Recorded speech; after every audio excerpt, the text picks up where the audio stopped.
Committee, we'll go ahead and get started.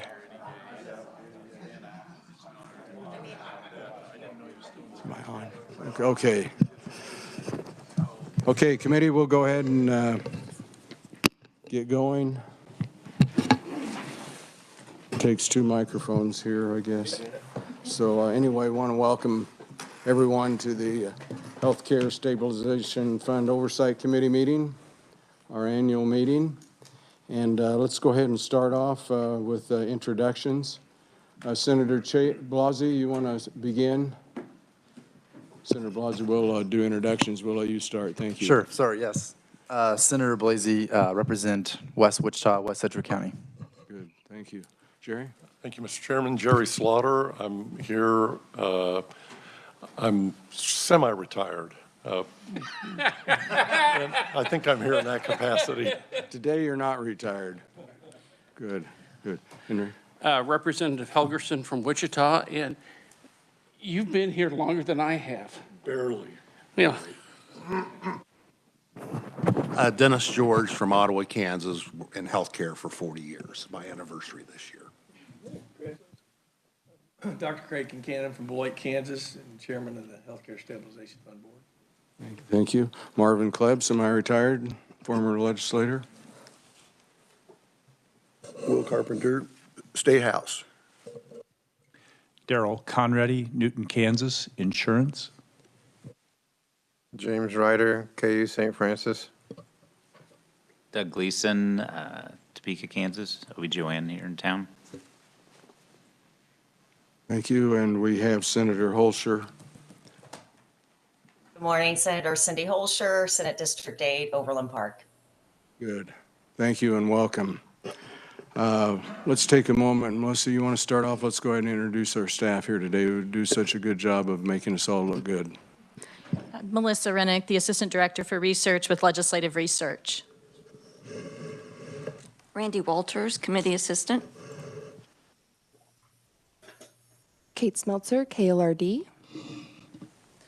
Walter Schmidt, KLRD. Jenna Moyer, Reviser Statutes Office. Good.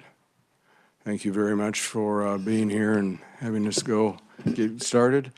Melissa, why don't we start off with you, and if you can review the committee information and recent legislation, and we'd appreciate it. We'll do that. Has everyone reviewed the minutes? And we'll have a motion to approve. Okay, Mr. Slaughter moves to approve, and Representative Helgerson seconds. Any discussion? Suggestions? Okay, all in favor say aye to approve. Aye. And opposed to, very well. The minutes are approved. Melissa? All right, thank you, Chairman Klebb. Committee members, just a reminder about our meeting today. It is being broadcast on the Legislature's audio streaming and YouTube channel. And in order to help those members of the public who are accessing our meeting, you're encouraged to state your name prior to a question or making a comment. For those listening online, the agenda and the meeting testimony are posted on the Legislature's website, kslegislature.org/li/. Those are forward slashes, and it's just under the committee toolbar for other committees, Healthcare Stabilization Fund Oversight Committee. I'm just going to be providing you some reference materials to help you with your meeting this morning. Those are provided in your committee folder, your committee resources folder. And the first is on top on ivory is your report that you submitted to the Legislative Coordinating Council as required by statute into the Kansas Legislature for the 2023 session. Just a review of that report. On the first 2 and almost a quarter pages, you will find what we call the gray box. And these are where you submit conclusions and recommendations to the LCC and to the legislature proper. And so you'll see some of those, some language you've continued in several years of your reports, as well as highlighting some of those contemporary issues that this committee chooses to comment on each year. The next few items there are related to the budget of the agency, the Healthcare Stabilization Fund Board of Governors. For those of you who've served on budget or subcommittees, yellow is fiscal year 2023, blue is fiscal year 2024, and finally on the green is the language that's included in our KLRD appropriations report. And I would note that there were very few items to discuss with this. The governor's recommendation, the agency's submission moved forward without changes other than a statewide salary adjustment that was generally applied to state agencies in fiscal year 2024 and a referenced omnibus action item. Jenna is going to be detailing that as part of her presentation. There was a budget proviso relevant to defined healthcare providers. It's language this committee has reviewed over the last 2 years, and you will find it on the lavender paper, language that was included this year within the budget items for the Healthcare Stabilization Fund Board of Governors pertaining to certain maternity care centers. In addition, there's one more item for you, and this is a comprehensive reference copy of the statutes that comprise the Healthcare Provider Insurance Availability Act. And so as you hear references to statutes within Chapter 40, Article 34, for example, KSA 40-3401F is where you'll find those defined healthcare providers who are subject to coverage requirements in the fund. You'll find some of those coverage limits in 40-3402 and further detailed as options in 40-3403. You'll find the statute that establishes the fund, also 3403, and the composition and authority of the Board of Governors. And then you'll find your own responsibilities and structure, and those are contained in KSA 40-3403B. And another presentation, and Rita Knoll's presentation, you'll be hearing more about those self-insurance programs that are referenced in 40-3414. And Mr. Chairman, those were simply intended as reference materials. I'm happy to stand for questions or yield to Jenna for her presentation. Committee, do we have any questions for Melissa? Thank you for getting us up to speed. Jenna?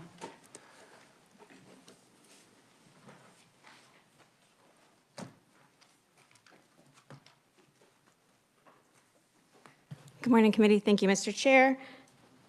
All right, so Melissa should have put this in your folder. It'll just say memorandum with the revised statutes logo at the top, and I'll be going through some relevant legislation from the 2023 session. All right, the first relates specifically to the Healthcare Stabilization Fund. There was a House Bill 2325, and it would have affected both maternity centers and abortion providers.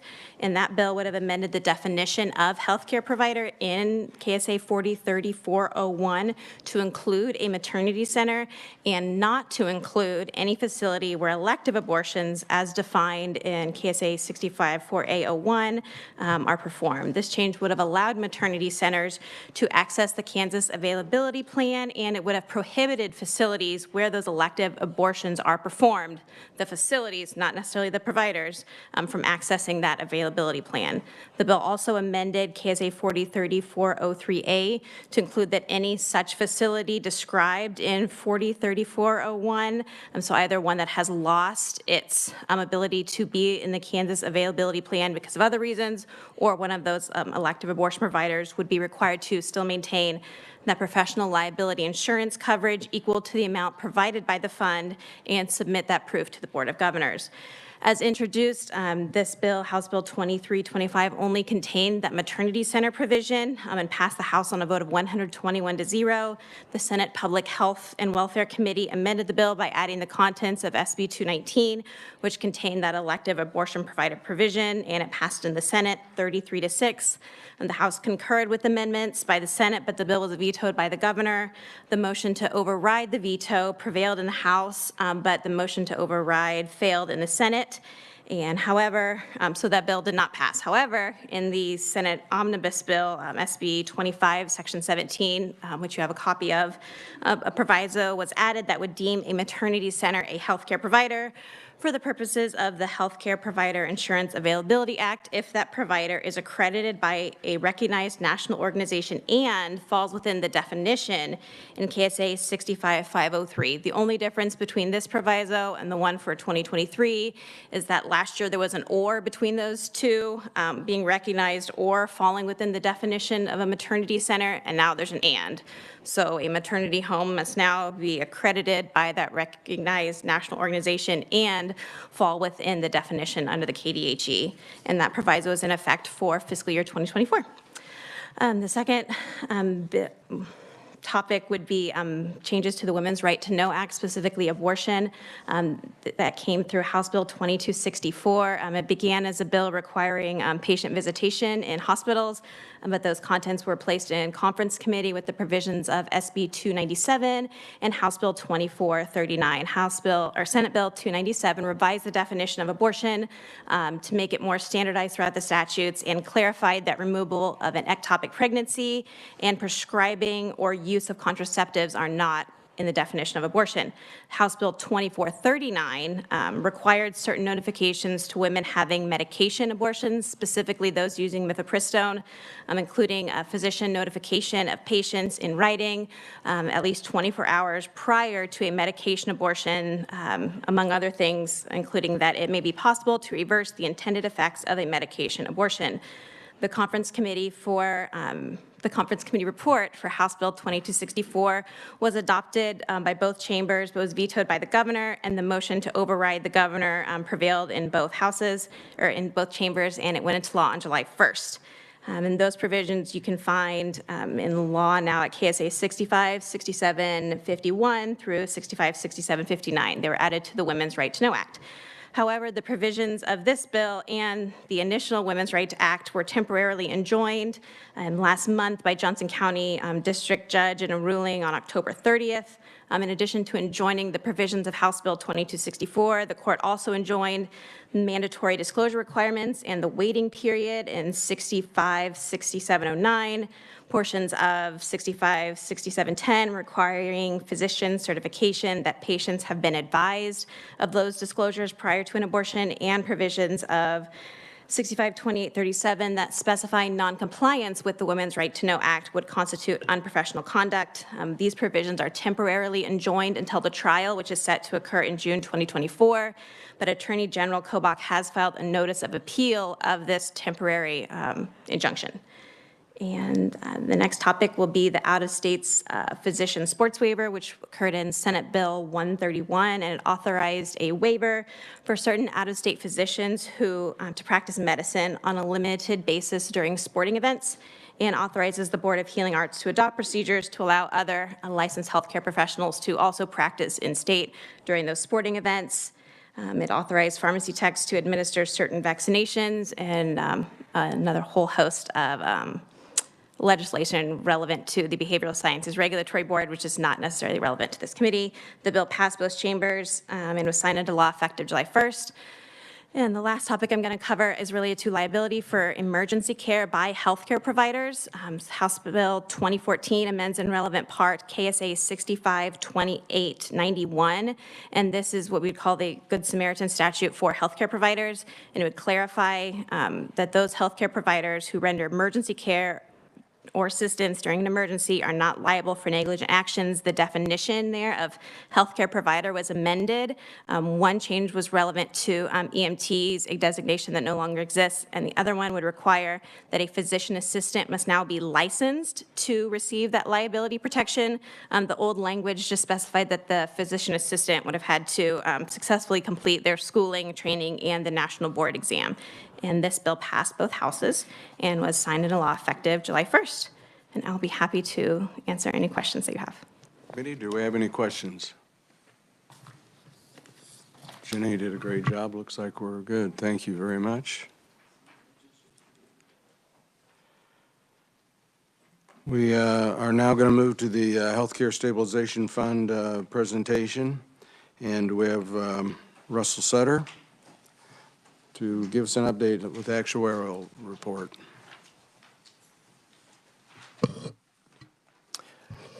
Thank you, Mr. Chairman, members of the committee. Again, I'm Russ Sutter from the consulting firm Willis Towers Watson. I have an 11-page presentation that I assume is in your meeting materials, and I will be referring to the page numbers in the bottom right as I'm going through this. If you could turn to slide 1, what we'll talk about here are a history of the fund's surcharge levels and claims costs going back to 1999, our projections of where the fund stands on its unassigned reserves as of June of 23 and our forecast for June of 24, rate level indications for what the fund needs to do to its rates for calendar year 24. And then I want to spend a fair amount of time on the next two topics because I think they're very pertinent to the fund's current position. First, the investment yield, and then secondly, experience by provider class, because those are, I think, very more important now to the fund than they have been in the past. And then we'll talk about the recommendations that we offered to the Board of Governors and their eventual decision. And as always, I'll be happy to take any questions anyone may have while going through this. All of this is based on our analysis conducted earlier this year based on experience through December of 22 and is a subset of a full report that we issued to the fund in final form in September, in draft form in late February. If we could turn to slide 2. Here we show a history of the fund's surcharge revenues in the purple line and the fund's claims costs, settlements, and defense costs, as well as our estimates of where they will ultimately be for the years in which aren't fully resolved yet in the pink line. So if you go back to 1999, this would be the fund's fiscal year at that point, July of 98 to June of 99. In that year, the fund surcharge revenue was right around $10 million. And the cost of coverage in that year came in between 20 and 25 million. And so you can see how at that point, the fund wasn't collecting enough to pay for its claims costs. Now, there are other elements to the fund's financials that aren't in here. On the revenue side, we've got the investment income that the fund earns on its assets. And on the cost side, mainly what we don't have in here are the fund's operating expenses. Currently, those run about $2 million a year. So these lines don't have to match up exactly, but they should kind of move parallel over time.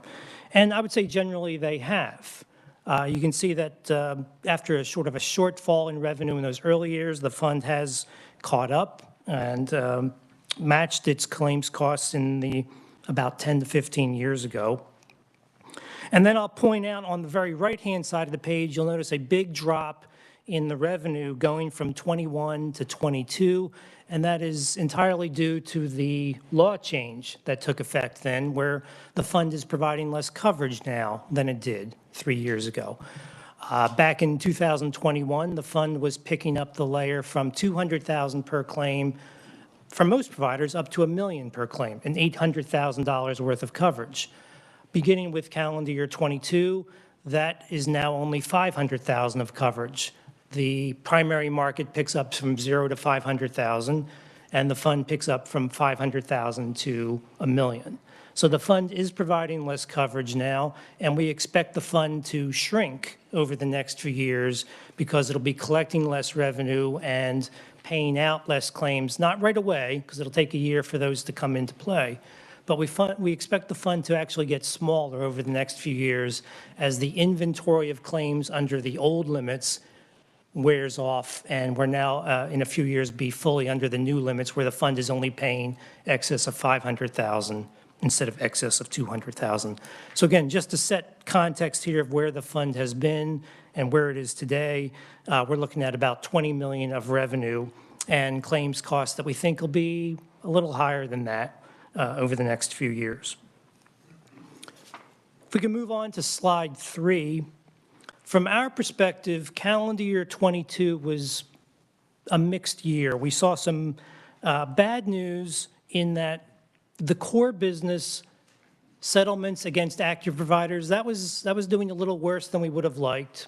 On the other hand, settlements against inactive providers did better than we thought. And that was a key thing from our perspective, because when the law changed in 2014, it expanded the coverage provided to inactive providers.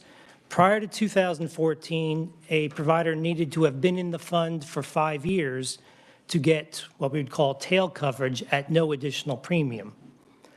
With that law change, that 5-year requirement went away.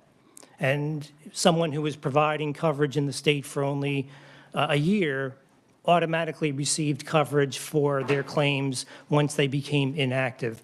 And that had us a little worried, and in hindsight, maybe a little too worried, because that's been coming in a little better than we thought the last couple of years. So, kind of enough to offset the fact that we don't like what we see right now in the claims experience against active providers. So those kind of were a bit of a wash. Payment activity was very high. Not too much of a surprise. Payment activity was kind of low during the peak of the COVID periods because courts weren't available to come claims to a resolution. So I think there's kind of a bit of a catch-up on that. But it sounds like in discussions with Ms. Knoll that that's kind of continuing this year as well. Investment results were worse than anticipated. But surcharge revenue came in a little higher than we predicted, so those kind of offset. And one of the big findings in our latest study is a concern about how much the hospitals are paying in relative to the claims costs that they're experiencing. Right now, from our perspective, the rates being charged to the hospitals are far too low relative to the costs that they are bearing to the fund. Final conclusion is the fund's net financial position at June of '23 was pretty close to what we thought about this time last year, and we'll go over that in a minute. If there are no questions, we'll move on to slide 4, where we show some of the numbers. In that first column, we're providing what we thought the fund's position would be at June of '23 when we were here last year in November of '22. Based on our year-end '21 study, we thought the fund would have assets of about $300 million, liabilities of $269 million, for a net position, unassigned reserves, surplus, net worth, equity, all of those terms would apply here, of a little over $30 million. Because, as I noted a few moments ago, payment activity was higher than we thought, the assets came in less than we anticipated, but the fund disposed of more of its liabilities than we thought as well. So both the assets and the liabilities came in lower than we anticipated, but the net position was about the same. We have assets, we were predicting in our study, of about $288 million, liabilities of $258 million, but a net position right around the same of about $30 million. In the far right column, here's what we're going to tell you next year is going to be the position at June of '24. Again, because of the law change, we think the fund is going to shrink for a few years. So we think the assets will come down to about $277 million. Liabilities also coming down to about $249 million for a net position of about $27.5 million. So we think the fund will shrink in both in terms of its liabilities and its assets, and we think the net position, the net worth of the fund, or the surplus, will also come down by about $2 to $2.5 million. The final comment on that page is that based on our analysis, we thought the fund needed to raise its surcharge rates by about 5% in '24 in order to maintain the same level of unassigned reserves, that is between 28 and 29 million. So this, if you can think of as terms of the balance sheet of the fund, in a moment we'll talk about what we see as kind of the income statement of the fund for calendar year '24. Mr. Sutter, would you cover again, the payment activity was higher than expected, the drivers of that? In speaking with Ms. Knoll earlier today, she mentioned that it was a very high year just for settling claims, a lot of jury trials. But I viewed it as sort of a catch-up from the COVID years. So from, say, March of 20 to, say, end of 21, it wasn't as easy to settle claims because the courts were shut down. Well, once they opened back up, we had a lot of backlog that had to get taken care of on these claims, and both sides wanted to resolve these claims. And as a result, we see this with a lot of our healthcare clients in calendar year 22 and 23, that payment activity is kind of catching up after being low in calendar years 20 and 21. Other questions? Thank you. Slide 5, just going over some of the other conclusions related to the balance sheet numbers. Again, the forecasts for next year assume no overall rate level change in revenue for calendar year 24.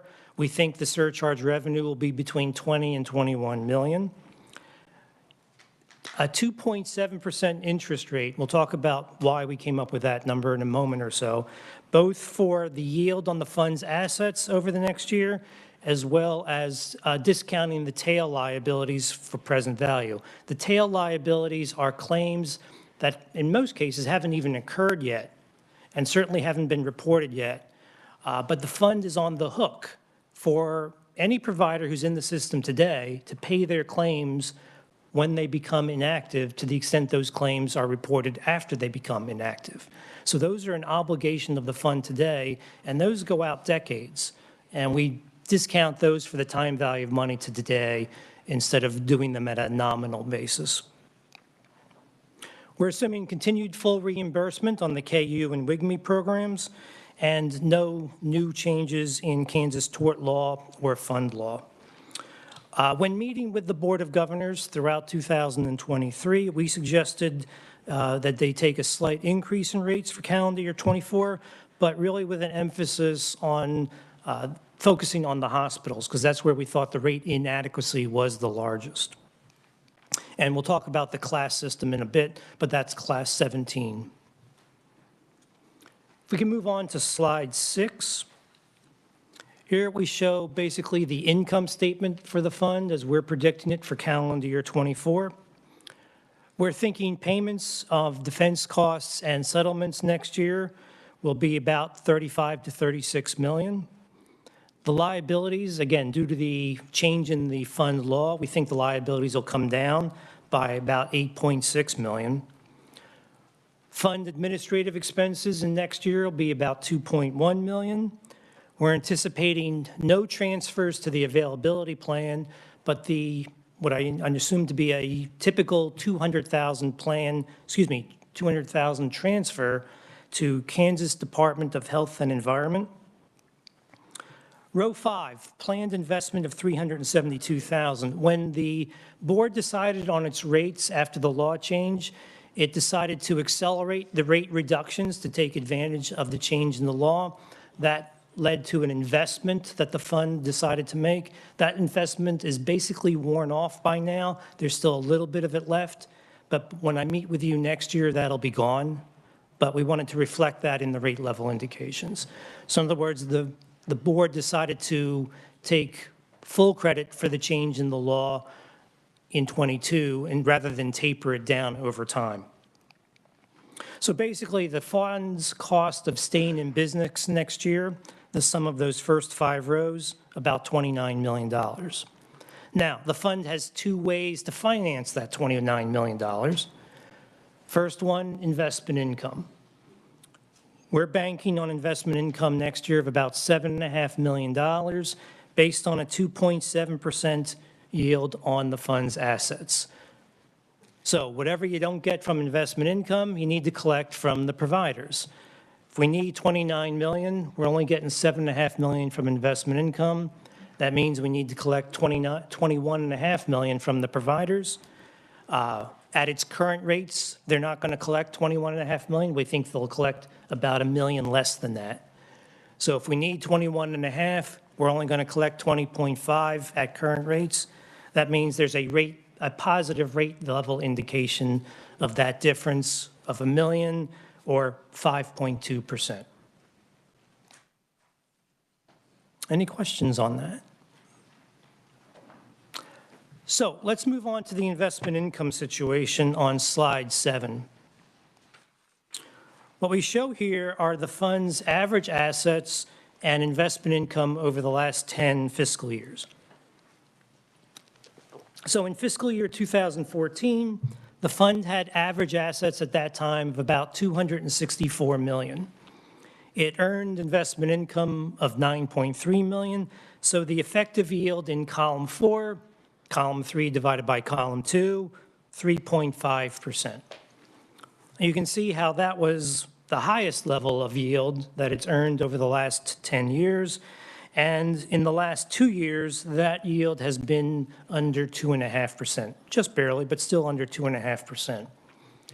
Now, the 5-year Treasury today is yielding about 4.4%, and that's actually down about 40 or 50 basis points from where it was a month ago. I opened up a 1-year CD 2 weeks ago at about 5%. So a reasonable question at this time might be, why is the fund only earning 2.4 to 2.5%? Well, the fund doesn't turn over its portfolio 100% each year. A lot of the securities that it's had were taken out years ago when interest rates were much lower. And if you were to look back in time and compare column 4 to what the risk-free rates were at that time, when rates were coming down, the fund's yields were much higher than the risk-free rates. Well, now things have gone the other way. Because it's got securities that were taken out when rates were low, those securities are still on the fund's books. And they're still earning the 2 to 2.5%. So until those securities mature and get reinvested or new cash comes in, we think the fund's investment yield will still be well south of 3%. And frankly, even our assumption of 2.7% might be a little ambitious for next year. But this is a material issue for the fund because of the comment at the bottom of the page.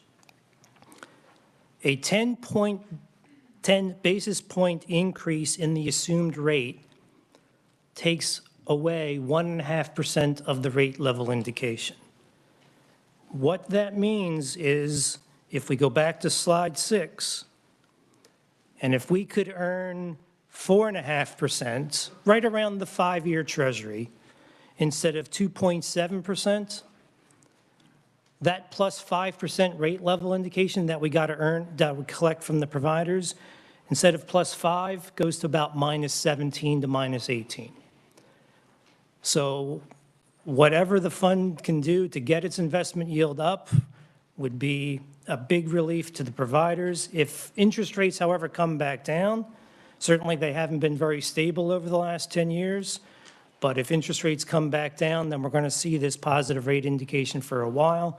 If interest rates stay where they are and the fund's portfolio turns over a lot so that we're getting 4 and 5% on the money instead of 2%, then that's a lot of pressure off of those rate level indications that we see on slide 6, row 10. Remind me, who runs the investment process?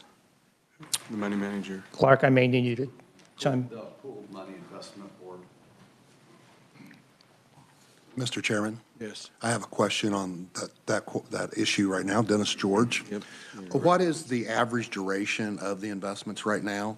Are they average of 8 years, 7 years, 10 years on the funds that we have invested that are long-term?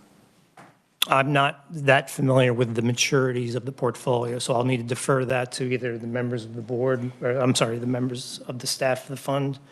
I don't know if you want. 10 is current. 10 years, it sounds like it's. And then with the 10-year, does the average assets include a mark-to-market adjustment, or are those still book value? For example, if you got an investment 5 years ago at 2.5%, you've got a value that you might have invested at $10 million.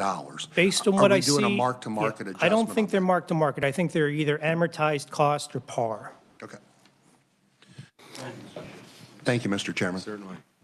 Any other questions? Yes. Representative Helgerson? We got into a discussion, I think it was a couple of years ago, about the length of the investments, the amount of money we were keeping in overnight funds, in essence, because of the possibility of a lawsuit coming our way that we needed the cash. And I argued at that time that we had too much in short term.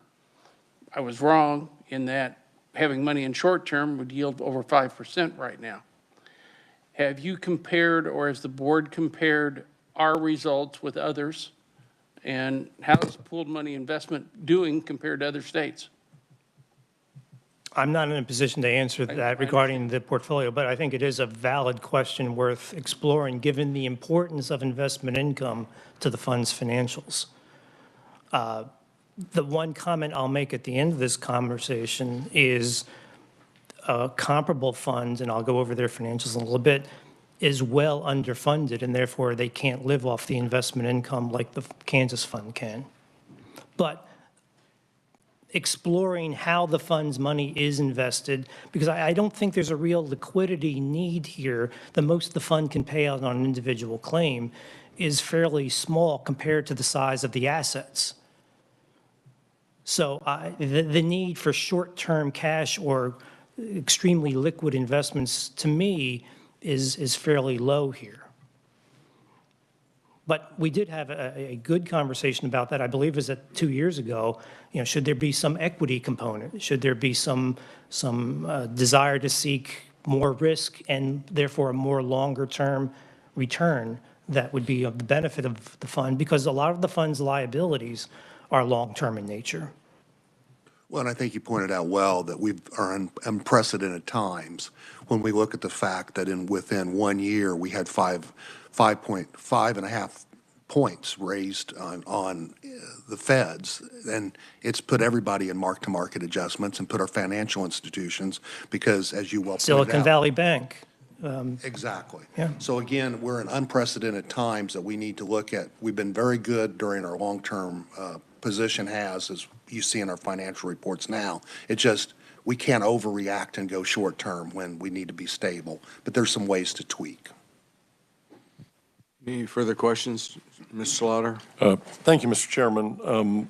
I think this is a very good discussion, and maybe we could save this for a bit later, but we might want to, in our report, Mr. Chairman, highlight this issue again, just encouraging the Healthcare Stabilization Fund Board of Governors to engage with PMIB to see if there's a way to strike a better balance there. Obviously, I think Dennis's point is good. We're in it for the long haul, but we should, I think, we should encourage the board to take advantage of whatever opportunities they can to maximize their return, because to the extent that we can maximize return on dollars that are held, that are provider dollars, it reduces the going forward costs of those providers. And some people here can speak better than I, but in this current environment, many in the healthcare environment are struggling.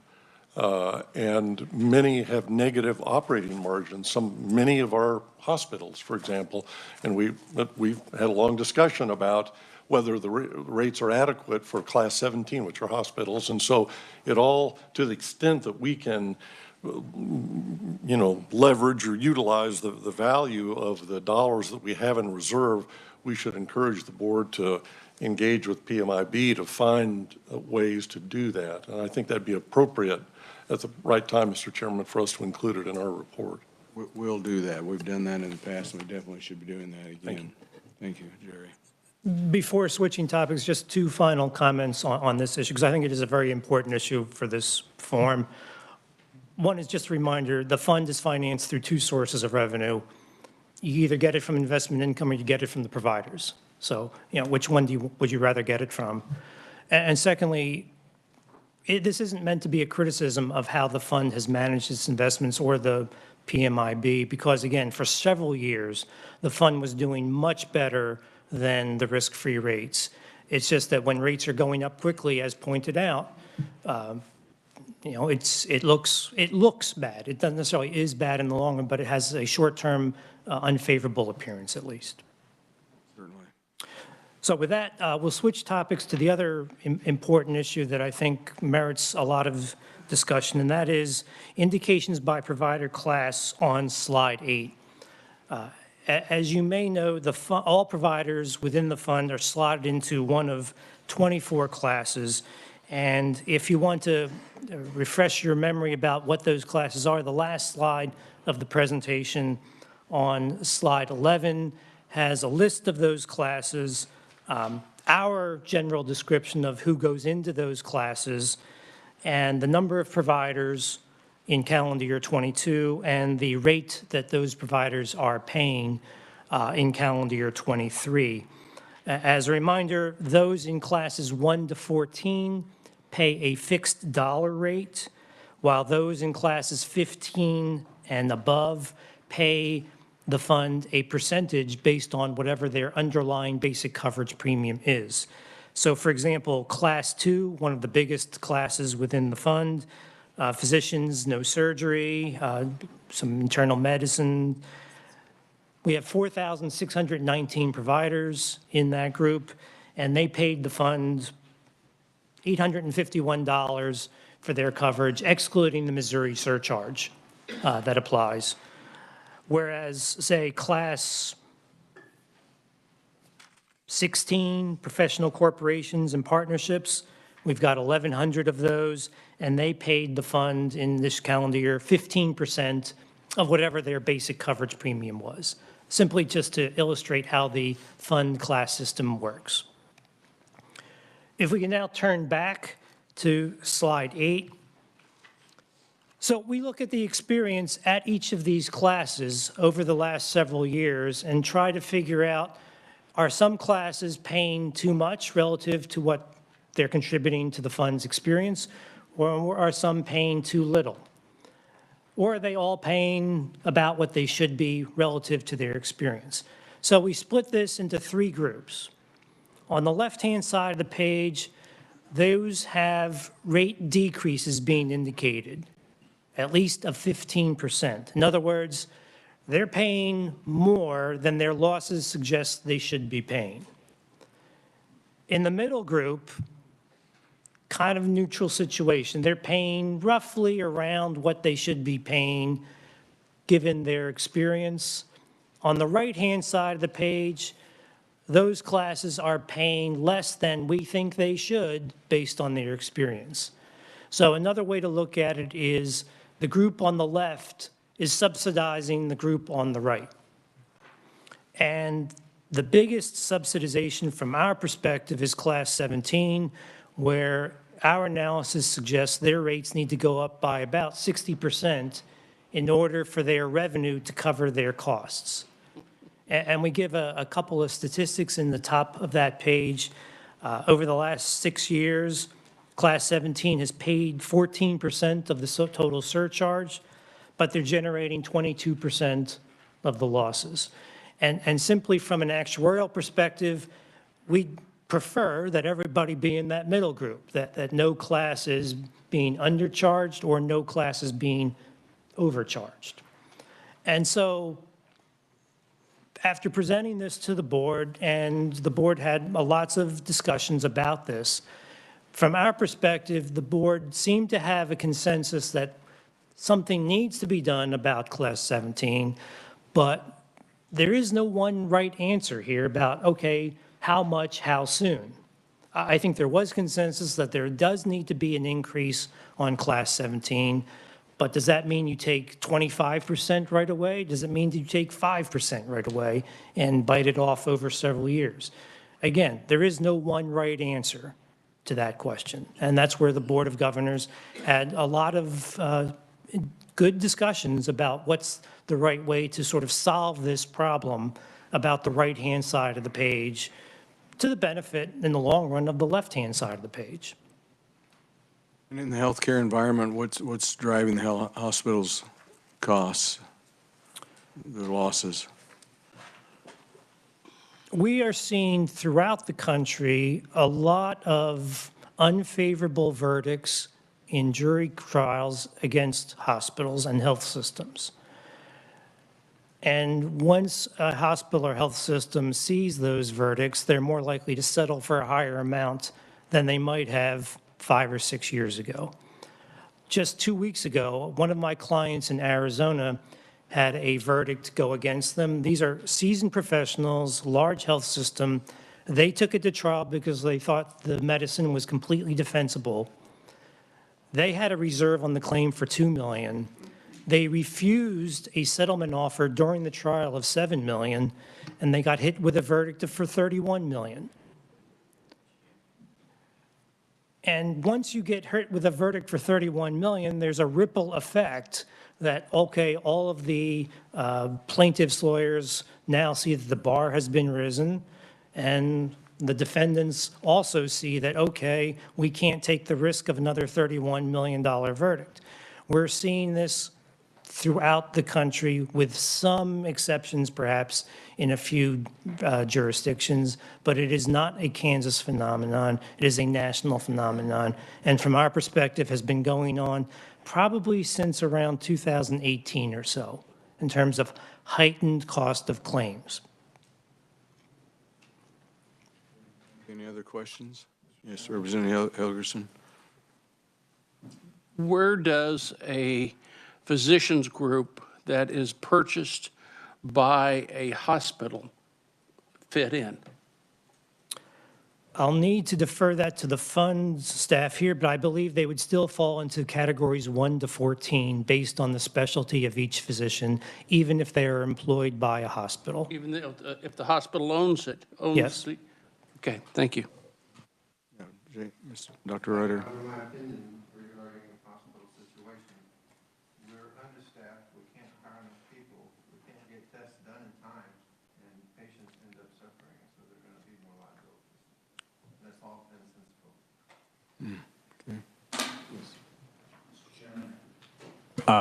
Mr. Sutter, do you make a distinction between larger hospitals and smaller rural hospitals? And do you have an understanding of the nature of the cases? I mean, a lot of small rural hospitals may not do any OB work, but maybe some of these claims are coming out of OB activity. Do we need more classifications under the hospital code? The board actually had a lot of discussion about should Class 17 be split in some way, and did a fair amount of research on it. I believe came to the conclusion that they were still comfortable keeping 17 as one group as opposed to splitting it up. To your question, though, we're seeing, again, not Kansas specific, but nationally, birth-related cases are disproportionately the drivers of the highest costs of claims. And whether there is a law with caps on non-economic damages doesn't come into play as much because it's really the economic damages that drive those situations as well. The life care plans that get presented and resolved are getting quite costly. Mr. Chairman? Yes. If that is true about OB, why does a family practice person who doesn't do OB pay the same as somebody that does? Why are they in the same class? I'm not sure. What class are you looking at, Dr.? Class 4 says including minor surgery and OB for family practice. I assume that means family practice who doesn't do OB pays the same as someone who does. Is that true? No. Family practice with no surgery would go in Class 2. What about surgery but no OB? Depends on what type of surgery. Minor surgery. Then they'd probably be going in Class 3. Okay, so there's a difference. Yes. And much bigger difference versus those that are OBs, GYN specialists, which would be Class 9. Excuse me, Class 10. Any other questions? Russ, does the state line play any role in any complications with costs and losses? Well, we do have a surcharge for those that practice in Missouri. I believe that surcharge is 30%. I don't think we've looked at the appropriateness of that surcharge in a few years, but I don't believe it's any worse in Missouri than it has been relative to Kansas.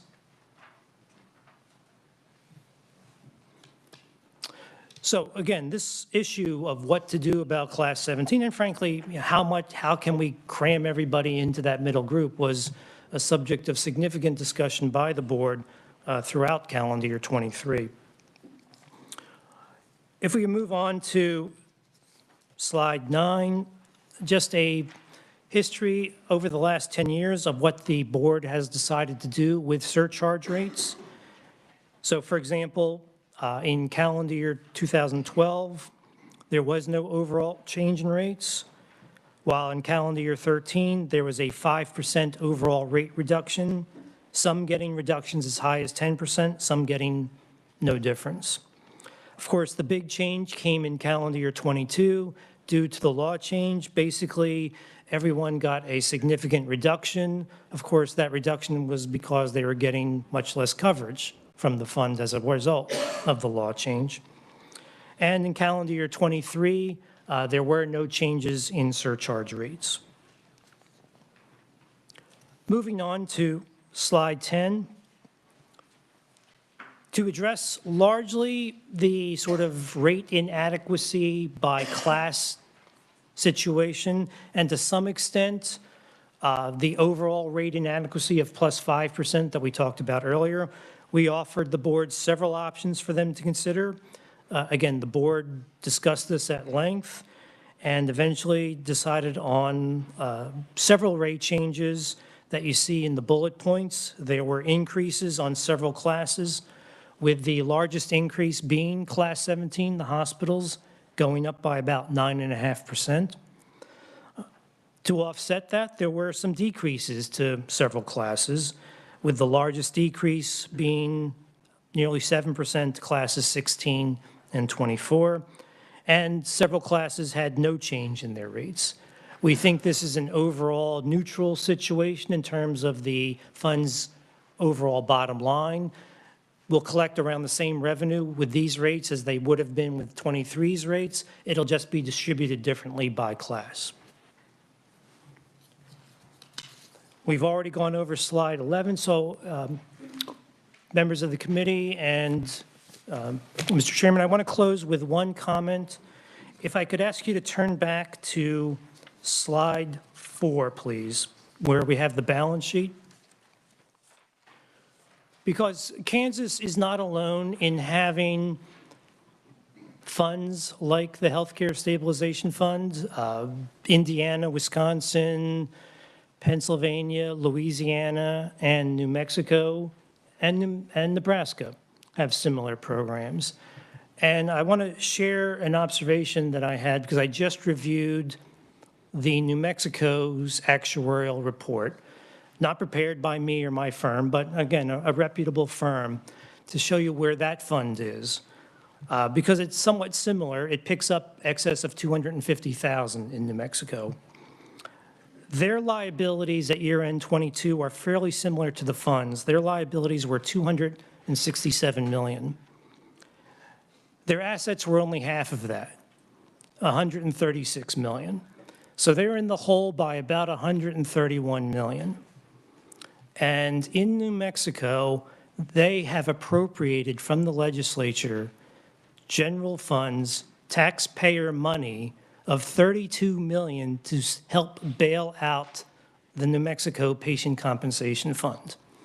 And even with that, they're going to have to tack on large surcharges to all of the providers to help make up that deficit. So if you think the discussions about Class 17 are tough now, try it if you're in the hole by half of your deficit, by half of your liabilities. So just sort of a cautionary tale. The fund, I believe, is in a strong financial position, and I hope it always stays in a strong financial position, because once you go on the other side, it gets real tough to get yourself out of that. So with that, Mr. Chairman, members of the committee, I'll be happy to take any other questions you may have, and thank you for your time. Yes, Mr. George. Thank you, Mr. Chairman. Russell, the one thing, again, I look at things a little bit different as a finance person at one time. Could we go back to number 9 and just look at the surcharges? As I read the chart on the right-hand column for class 15 to 24, if I would have been surcharged in 2020, I would have paid a 38% surcharge, correct? Yes.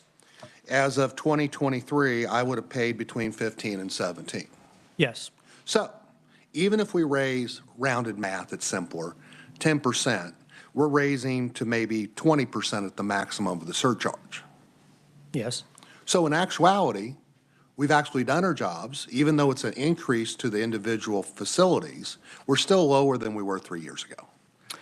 Two comments on that.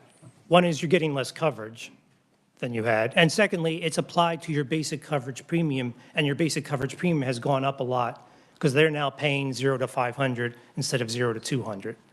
But nonetheless, I generally agree with your comment. I think it's been managed well, but I think we're just out of whack with Class 17 at this point. Just trying to look at a positive light in this, because again, this is stressful, but I want to just comment on what a great job the Stabilization Board has done, and the staff, and the fiduciary responsibility. Because the one thing about the great state of Kansas, we take our fiduciary responsibilities very highly, and I just want to say compliments when I look at this, that we're stable, we're not in crisis, we're having some difficult conversations, but we're also making the right decisions to keep this in the future. Not for us, it's for the future citizens of Kansas to have a stable way to be able to be compensated if there are medical errors. I agree completely with what you just said. Thank you. Thank you, Mr. Chairman. Certainly. Mr. Slaughter? Thank you, Mr. Chairman. A couple of observations. First, full disclosure, in addition to serving on this committee, I also am a sort of a novice member on the Healthcare Stabilization Fund Board of Governors, joining it last year. And I wanted to sort of underscore a couple of Dennis's comments. Number one, I think it's important to note that, as Russ has pointed out, the Board of Governors of the fund spent several months. Dr. Concannon, who's chair of the board, appointed a subcommittee, and they looked in detail at the distribution and some of these rate disparities. And I would say this, particularly in an environment when many hospitals, particularly our critical access hospitals, of which we have like 80 plus, 83 or so, a lot of them are under stress financially. The hospital industry stepped up and said, we have a problem. Yes, it's a bit out of balance. We need to begin taking steps to rectify that. And I think that was a very prudent and appropriate response from the hospital industry. I think the Board of Governors, and I can only speak for myself, recognized that we didn't get in this imbalance overnight, and we can't get out of it overnight. I think the goal of the board was to avoid rate shock, but start down a path to do, as Russ has suggested, bring most of, to the extent we can, this is always looking back at experience, it's hard to look forward, but try to bring the balance into that middle column. And so I think I want to, for the record, note that the hospital industry stepped up at a difficult time and said we need to begin to fix the problem. And I think the board acted prudently to head down that process. The only other thing I would, and I would just invite Mr. Sutter to respond to that. Do you think the actions the board took were appropriate or a good start? I mean, how would you characterize it? Yeah, I mean, I was pleased with the level of dialogue and the issues they discussed throughout the process, and I think the actions they came up with were very reasonable in that it was a first step in addressing this sort of inequity issue. And, well, again, this is something that gets reassessed every year. The experience is a snapshot in time. Next year's snapshot might be a little different. I don't see the snapshot showing Class 17 no longer has a rate need, but maybe it gets a little bit less. But I think the board's actions were very reasonable in this context. Thank you, Russ. And if I may, Mr. Chairman, the other thing I would point out is that, and this is not news to those of you that have sat around this table for a while, this fund has been operated prudently. It has not asked the state, the taxpayers of this state, to fund it or subsidize it in any regard. It has always, there's been a belief that each group of providers coming through the system should pay for their liabilities regardless of when those liabilities mature. Many, as we had a conversation earlier, a lot of these claims, there's a delay. You provide the care. Dr. Gleason's an obstetrician. He delivers a baby. That baby can bring a suit up to 18 years after the time that it was delivered. And so so that's why you charge a premium today to pay for claims regardless of when they happen. And this fund has been operated prudently. And I think it's very important to understand that it is funded by the provider community. They are compelled to participate. It takes the entire provider community participating to make this fund work actuarially. I'm not an actuary, but my observation is you can't cherry pick. You have to have everybody in to make it work. And because it's been operated prudently, it has not once asked the state to subsidize or cover any of the losses, either in the past or going forward. We are almost unique among the, I think, 7 states that have these funds, that we have set money aside for future liabilities. I think the board's done a good job of doing that. Obviously, conditions can change. Russ has just said that there's a trend in this country of large claims. We don't know if that will persist, but it's troubling because those providers have to pay those. But I think also sitting as a member of the Board of Governors of the fund, I think one of the goals there was to be responsible, not only about today's providers, but also the providers that follow them, not burden them with liabilities that were created today, but understand that in making those changes, we have to be incremental about it and persist. And when I hope in the next 3 to 5 years, those imbalances will gradually dissipate and we'll have a better balance. So thank you for letting me get on my soapbox. Very good comments. Appreciate both of the comments. Mr. Chairman? Yes. I would like to go back to the tail coverage issue. You said we changed it so that less than 5-year people now get their tail coverage when they become inactive. Yes. Does that mean they can go to another state and still practice and be called inactive, or are they totally retired? The former. So if I'm in Kansas for a year, I move to Vermont, any claims that get reported while I was in Kansas, but now living in Vermont, are now picked up first dollar by the stabilization fund. Well, also being a rural physician, has that helped keep physicians in the state or actually helped them leave the state? I don't know the answer to that. That's a great question. Good, Well, yeah. I have an idea. Mr. Slaughter? Oh, okay. Russ, you referenced New Mexico. Any overriding lessons to be learned that they've done long-term incorrectly other than not have enough money in the reserve? What would cause that? Anything particular? As best as I can tell from the report I read, they just refused to raise rates even though it was glaringly obvious they needed to. And as a result, they just kept falling behind, and they didn't have the assets to earn investment income.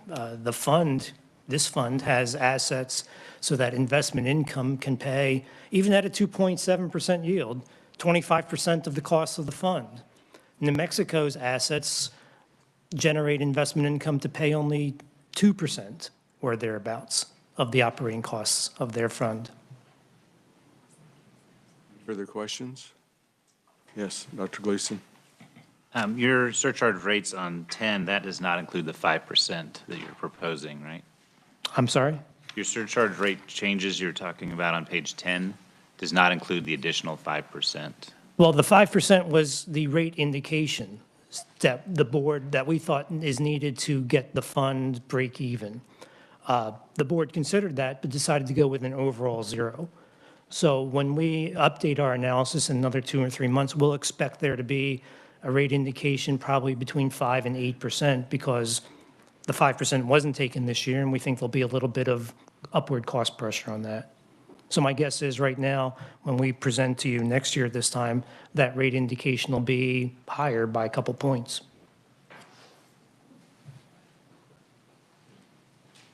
Russ, thank you. Thank you all. Appreciate it. Next, we'll hear from Rita Knoll, Deputy Director and Legal Counsel. Welcome to the committee as always. Thank you, Mr. Chairman. Members of the committee, I am Rita Knoll. I'm Chief Counsel for the Healthcare Stabilization Fund, and has become tradition, I have two reports for you today. The first report is our annual claims report, and it should be in your packet. It looks like this. And I want to caution you that this report is in no way any kind of an actuarial report or any kind of a budget report. It doesn't look at expenses. It looks at what happened to claims during the past fiscal year. And I'm going to focus on three areas: trials, settlements, and new cases. But to sum up fiscal year 2023, it was a busy year. And I was very busy this past year, and then when I started putting this report together, I thought, yep, it was a very busy year. And why? Why did we have more claim settlements and more trials? I think part of it is due to the fact the pandemic years, the courts are open, cases are going through the system, the clog is going through. So first, if you turn to page 2, I'd like to talk about trials. This past year, we had 21 cases involving 24 of our Kansas healthcare providers go to trial. We ended up with 17 defense verdicts, 3 plaintiff verdicts, and 1 mistrial. The 3 plaintiff verdicts, all 3 were for an amount of the verdict was greater than the primary coverage. So the fund was involved in obligations of $1.8 million for those 3 plaintiff verdicts. The trials, of course, tend to occur in the most populous counties, Johnson County and Sedgwick County. But it's also interesting to note that in Jackson County, Missouri, we had 6 cases go to trial in Jackson County, Missouri, about 30% of our trials. And for the new members of the board, why do we have Kansas healthcare providers in Missouri? Our statute provides that if you have a Kansas license, you're eligible for the fund, your primary coverage, and the fund covers you no matter where you may practice. So we have lots of doctors on the Eastern Seaboard, as I call it, live in Kansas, practice in Missouri. On occasion, we do have cases in Missouri, Colorado, and Arkansas, and I've even had in Illinois. But we do have about 15% of our cases go to trial, or 15% of our cases are from Missouri. And this past year, 6 cases in Jackson County, Missouri, and that resulted in 5 defense verdicts and 1 plaintiff verdict. Rita, what kind of discussion does the board have about that provision in the law? We haven't had any discussion. I think healthcare providers in Kansas, especially those physicians and other healthcare providers in Kansas, want that provision to continue, that if you live in Kansas, you have a Kansas license, and you also practice in Missouri, they do favor of being able to participate in the fund for their excess coverage. If you turn the page to page 3. Representative Carpenter has a question. Yes. So I'm kind of a new person here. So what is the benefit? Could you tell me the benefit of practicing in Missouri and having Kansas? What is that? How does that help? How does it help Kansas? How does it help Kansas? It helps the healthcare providers. Traditionally, it has been less expensive for a healthcare provider who lives in Kansas, may practice in Kansas and practice in Missouri, to have coverage from the primary coverage from a provider in Kansas and excess through the fund, rather than purchasing a Missouri policy. So anecdotally, I know through the years I've had doctors who are seeking to move from the coast, and they choose to live in Kansas because they were able to avail themselves of the Healthcare Stabilization Fund, and their overall cost of coverage was less than if they lived in Missouri, for example, and had to purchase a Missouri policy. But we're talking about living there versus providing services. So is that what? So for Kansas, the providers that we cover in Missouri are Kansas healthcare providers. You must reside in Kansas, have an active Kansas license. They may also have a Missouri license and practice in Missouri. Now, for example, the opposite. Let's say you have a Missouri doctor, lives in Missouri, has a Missouri license, and they also come across the line and do render some services in Kansas. They must participate in the fund for the portion of their services that occur in Kansas.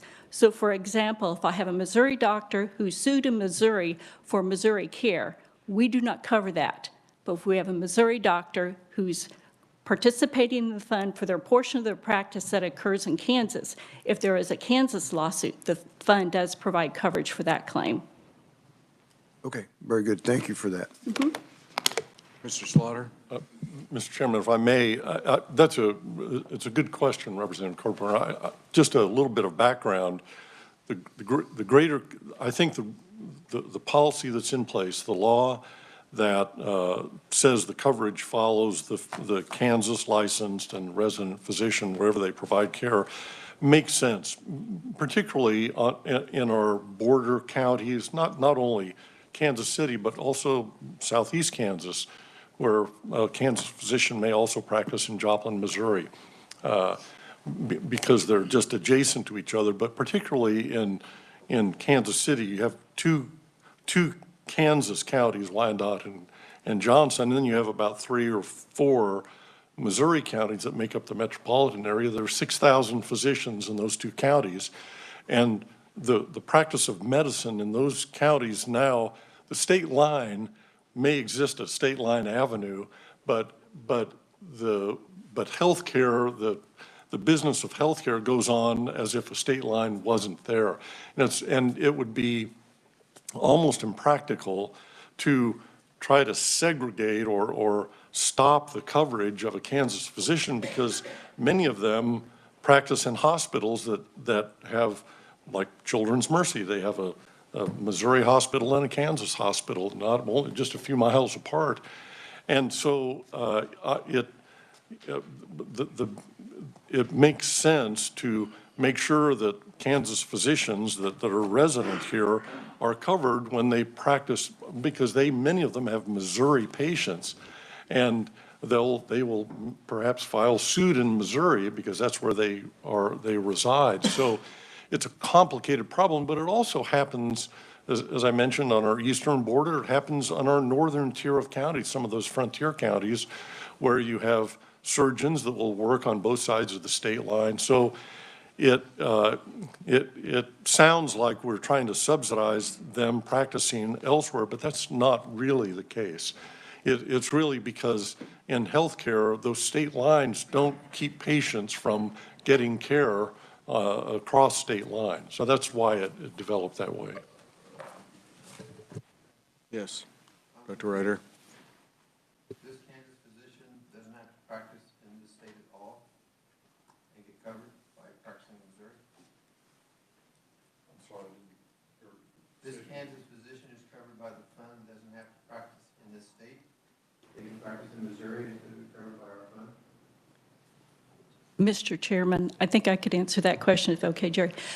Dr. Ryder, in order to be eligible for the Healthcare Stabilization Fund, the physician must have an active Kansas license. So to be able to be you must have an active Kansas license to be eligible to participate in the fund. And once that occurs, then the fund will cover you no matter where you may practice. So they don't have to practice in the state? That's correct.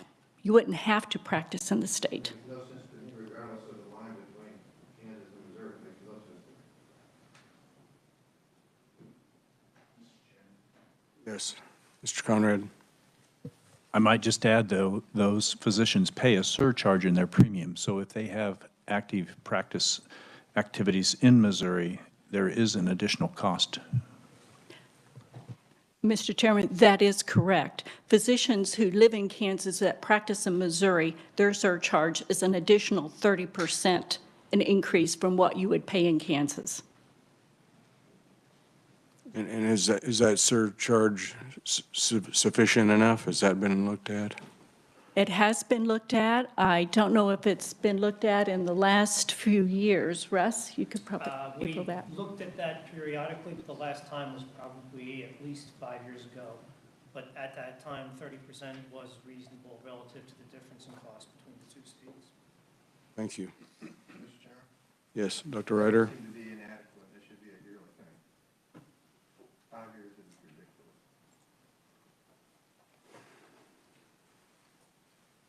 If there's no further questions, I'll go to page 3 and talk about settlements.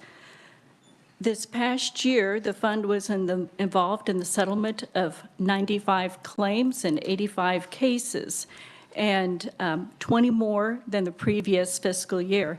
And I will note that this is the largest number of fund settlements in a fiscal year ever. And again, I think it's just the mongoose through the snake. Finally, with the COVID hopefully behind us, things are settling down, and where all the old cases and claims are going through the system. Now, for those 95 claims, the fund incurred liabilities of $33.4 million for those 95 settlements. If you look at the bottom of the page, I try to keep track of severity of claims. So if you will look, we had 20 more settlements than the previous fiscal year.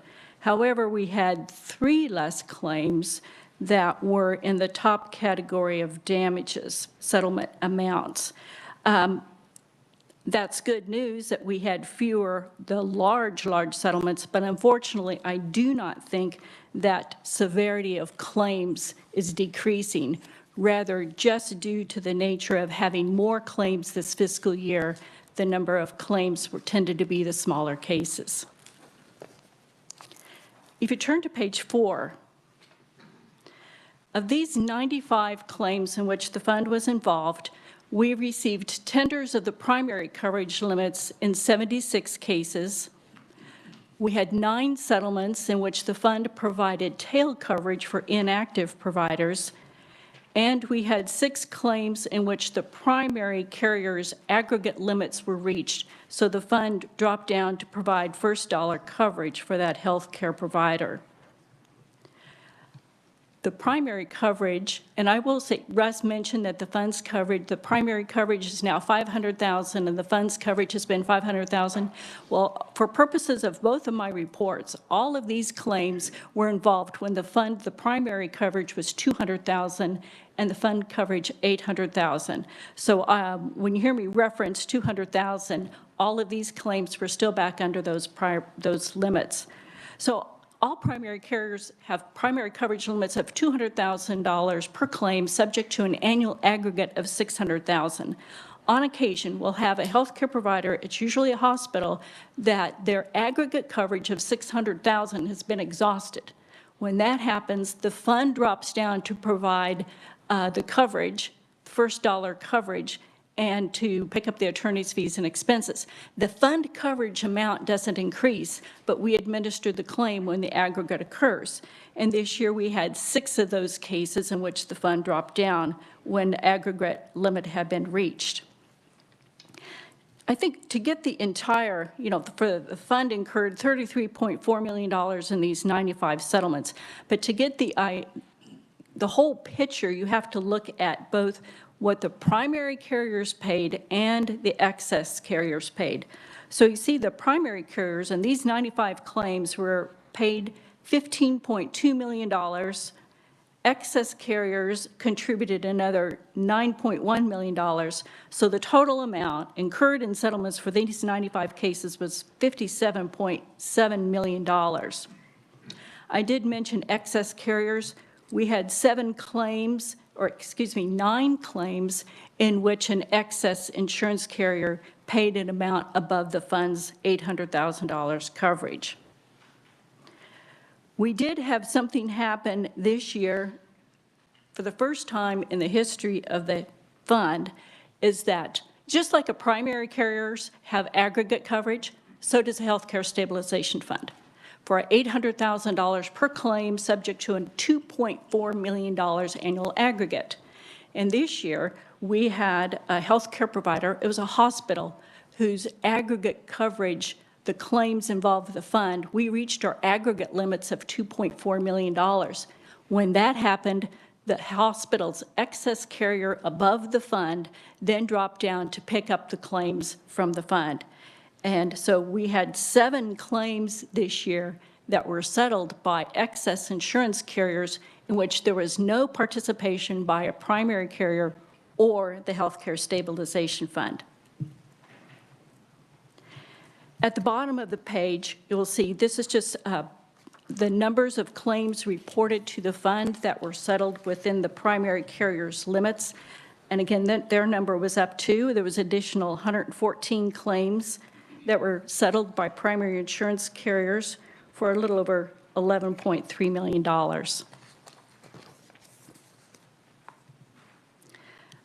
If you turn to page 5, this list is just the total amount incurred by the fund by fiscal year for all the settlements and judgments. So this past fiscal year, we had 95 claims that settled for $33.4 million and 3 plaintiff verdicts for $1.8 million. And so you can see the total settlements and awards. Finally, on page 6, I'd like to talk about claims. Or then I should say the numbers of new cases. Last year, I looked at my notes, last year I came before this committee and expressed surprise that the numbers of claims from 2021 to 22 had gone down by 44.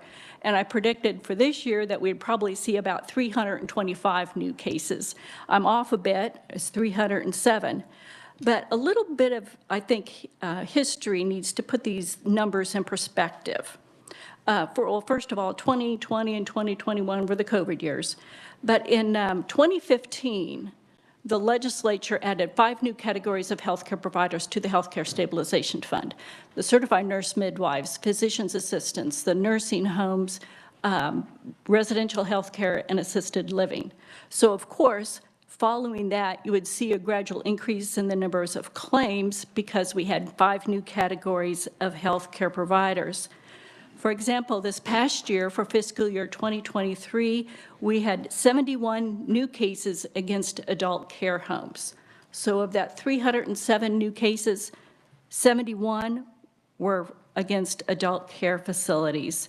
For the previous year of 2022, of that 274 number, 55 were, those cases were adult care facilities. So if you look at the numbers of new cases, say look from like around 2000 to 2010, we have fewer cases now than we did 20 years ago. And 20 years ago, we did not have the adult care homes. So we are seeing fewer cases against the physicians.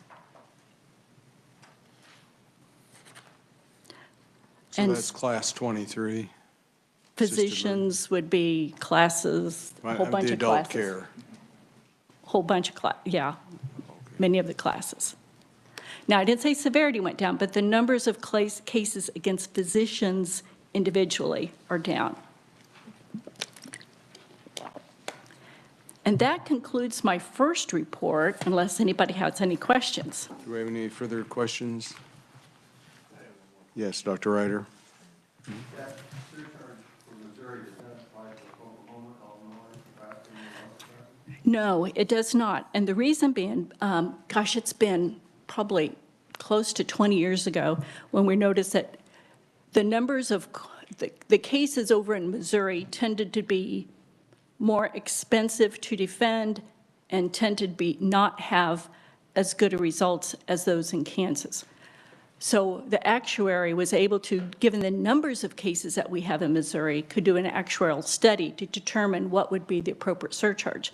Now, we do every once in a while have a case in Missouri or Colorado or Nebraska, but we don't have the numbers of cases in those jurisdictions to actuarially determine that we're not collecting enough surcharge or too much surcharge, it could be. But they don't pay surcharge.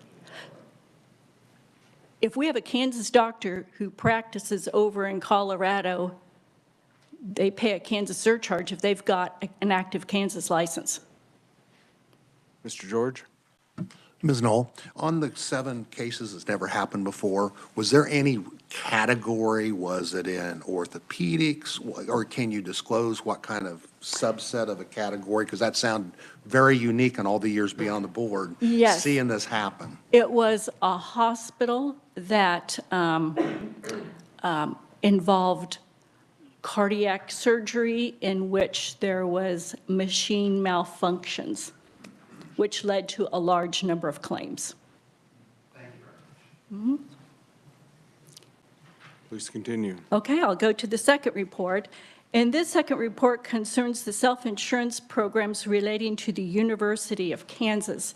And these programs were established over 30 years ago by the 1989 legislature. And these self-insurance programs provide the basic $200,000 professional liability of coverage. By statute, the fund administers these programs and these claims from first dollar. Then the fund seeks reimbursement for the expenses and the attorney's fees and expenses that we incur, and also any settlements or judgments up to the primary coverage limit of $200,000. There are 2 separate programs. The first is the full-time KU faculty members and their private practice foundations. These include the KU physicians, of course, in Kansas City and in Wichita. And the second program is those physicians who are engaged in residency training. It includes, of course, the residents in training in Kansas City. It includes the WIGME program, those residents in training in Wichita. And it also includes the Smoky Hill residency program in Salina. Something to keep in mind that these programs do not include the KU Medical Center. That is a state of Kansas agency. So when the KU Medical Center is sued, they provide coverage under the Kansas Tort Claims Act. Medical students are not healthcare providers. If a medical student would be involved in a claim, they're treated like state of Kansas employees and are covered under the Kansas Tort Claims Act. These programs also do not include the University of Kansas Hospital Authority. The hospital has its own professional liability coverage provided by a carrier. First, I'll talk about the KU foundations and their full-time faculty. So in 1989, when the legislature decided to self-insure these groups, especially for the foundations, they created what's called the Private Practice Reserve Fund in the state treasury. So every year on July 1, KU must remit $500,000 to this Private Practice Reserve Fund. So then through the year, when the Healthcare Stabilization Fund, when we incur expenses for attorney's fees and expenses and pay any settlements, we seek reimbursement, and our reimbursement comes from the Private Practice Reserve Fund. When that $500,000 is exhausted, then by statute, the fund is reimbursed from the state general fund. You can see that for this past fiscal year, the program costs for the foundations and faculty went up. The amount incurred for these programs was $3 million, a little over $3 million. The fund was reimbursed $500,000 from the Private Practice Reserve Fund and $2.5 million from the state general fund. The biggest reason for the increase this past year was attorney's fees and expenses, up $600,000. We also saw 3 more settlements the previous year, but the big ticket item was the attorney's fees and expenses. This past year, we did have a KU case involving KU healthcare faculty and residents that went to trial. Trials are very expensive, and it was a defense verdict. Then we did have a very large case that went to trial involving KU healthcare providers. It went to trial at the end of August. But this case had been going on for a number of years, and a lot of the expenses took place before July 1 in the previous fiscal year. So My prediction for next year is I think we will see fewer settlements. The numbers of claims are a bit down, but I think the attorney's fees and expenses will probably hold about the same because this lawsuit, this large lawsuit, while we did have a defense verdict, now we're in the position of post-trial motions and maybe an appeal. So litigation is expensive. At the bottom of the page, you'll see for our residents in training, we had two smaller settlements this year. The program cost for the residents in training, this self-insurance program, has really remained fairly steady through the years. And the thing that program cost this year that went up a bit is because we did have 2 cases that settled involving residents in training. If you turn the page to the next page, here is listed since the inception of the self-insurance program for the KU residents and the faculty, the list of the program costs throughout the years. The 10-year average, the last 10-year average program cost for our full-time faculty is about $2 million. So this past year was an above average year. For our residents in training, our 10-year average is about $988,000. So we were just a tad bit above average. The last several years, I've been including in this report the total number of residents in training and the total number of faculty members. And as you can see, the number of faculty members has just about doubled in the last 10 or 12 years or so. And I point this out. There's 3 things that I think are important to keep in mind as these self-insurance programs go forward. First of all, the private practice reserve fund amount that's contributed by KU, $500,000, that amount has stayed the same since 1989 when the programs were implemented by the legislature. Second thing to keep in mind is the number of full-time faculty has greatly increased since 1989. In the first year, that was the fiscal year, of 277. Now there's over 1,000 KU full-time faculty members qualified for the self-insurance program. And now another piece that we need to look at, that should be looked at, is the primary coverage has been 200,000.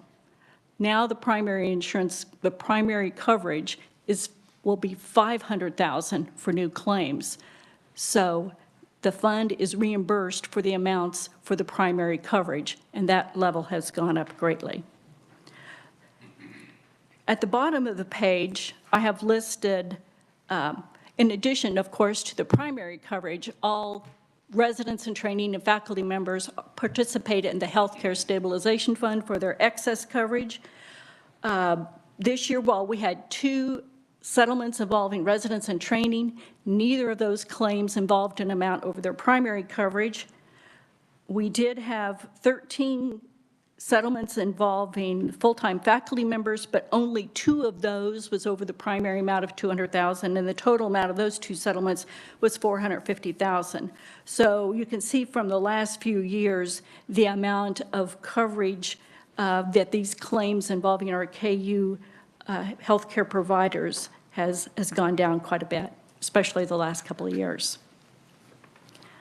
And Mr. Chairman, that's my report, unless there's any questions. Do we have any further questions? Yes, Senator Blasey. Thank you, Mr. Chairman. Just real quick on the number of residents, does that every resident spot in Kansas covered? Every single one, no matter what, by law? Yes. Okay, so we've actually had an increase in number of slots over the last few years. Is that, am I saying that right? Yes, there have been. Okay, Yes. I was just curious as we continue to have conversations about residency slots, the DO school opening and stuff like that in Wichita, if we will see an increase potentially, hopefully, over the course of I time. don't know if that DO school is affiliated with KU. Okay, so If not, this is only KU affiliates. Okay. So if we have students from I know I have to be educated on this, but do we have students from other medical schools that have take residency slots in Kansas, or is that only open to KU students? So I know isn't it federally funded primarily? Yes. If anybody knows the answer to that. Do you know?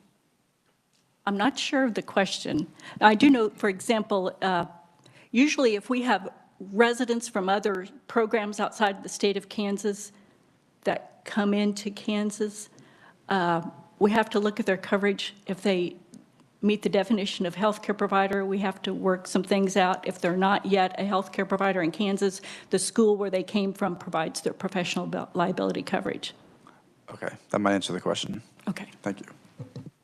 Mr. Chairman? Yes. Is it not reasonable that if the new KU or the new DO school in Wichita has residents in the future, they'll be wanting to have a program like this? You would have to amend the statutes, because by statutes, the self-insurance programs are only for University of Kansas affiliated residency programs. If the DO school would be affiliated with the University of Kansas, then they would be eligible for participation in these self-insurance programs. Or they can seek separate legislation? Correct.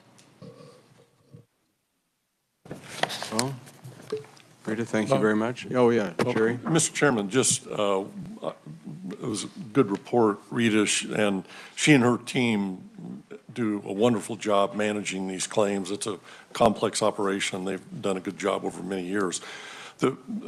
I just wanted to underscore one of the points that she made, and because I know during this last legislative session, the 2023 session, there was quite a bit of discussion about the University of Kansas and the Healthcare Stabilization Fund, and is the fund, you know, a state agency, or and there was a lot of discussion about that, and it got a little bit convoluted. But this is really the Healthcare Stabilization Fund. This is, for the most part, financed by surcharges, in other words, premiums that are assessed against healthcare providers. The one area where the state of Kansas participates is the thing that Rita just covered, and that is ensuring faculty, students, and residents that are affiliated with the University of Kansas. That is the extent of which the taxpayers of this state provide any subsidy, if you will, to the Healthcare Stabilization Fund. And it was a decision made by the legislature many years ago that when this was structured, 1989, I believe. And it's important to note that that is the only area in which the state of Kansas participates in funding any aspect of the fund's operation. And it's only to reimburse the fund for losses incurred by faculty, students, and residents. Thank you. Yes, Representative Carpenter? Well, I don't disagree with you there. It's been, over 20 years since we visited that. 500,000 is a very small amount. It seems like that should be looked at over that period of time. Mr. Chairman, if I may, and I think Representative Carper brings up an important point. It has been quite a long time, and I'm not suggesting the legislature shouldn't look at it, but that's not something that the Healthcare Stabilization Fund Board could do.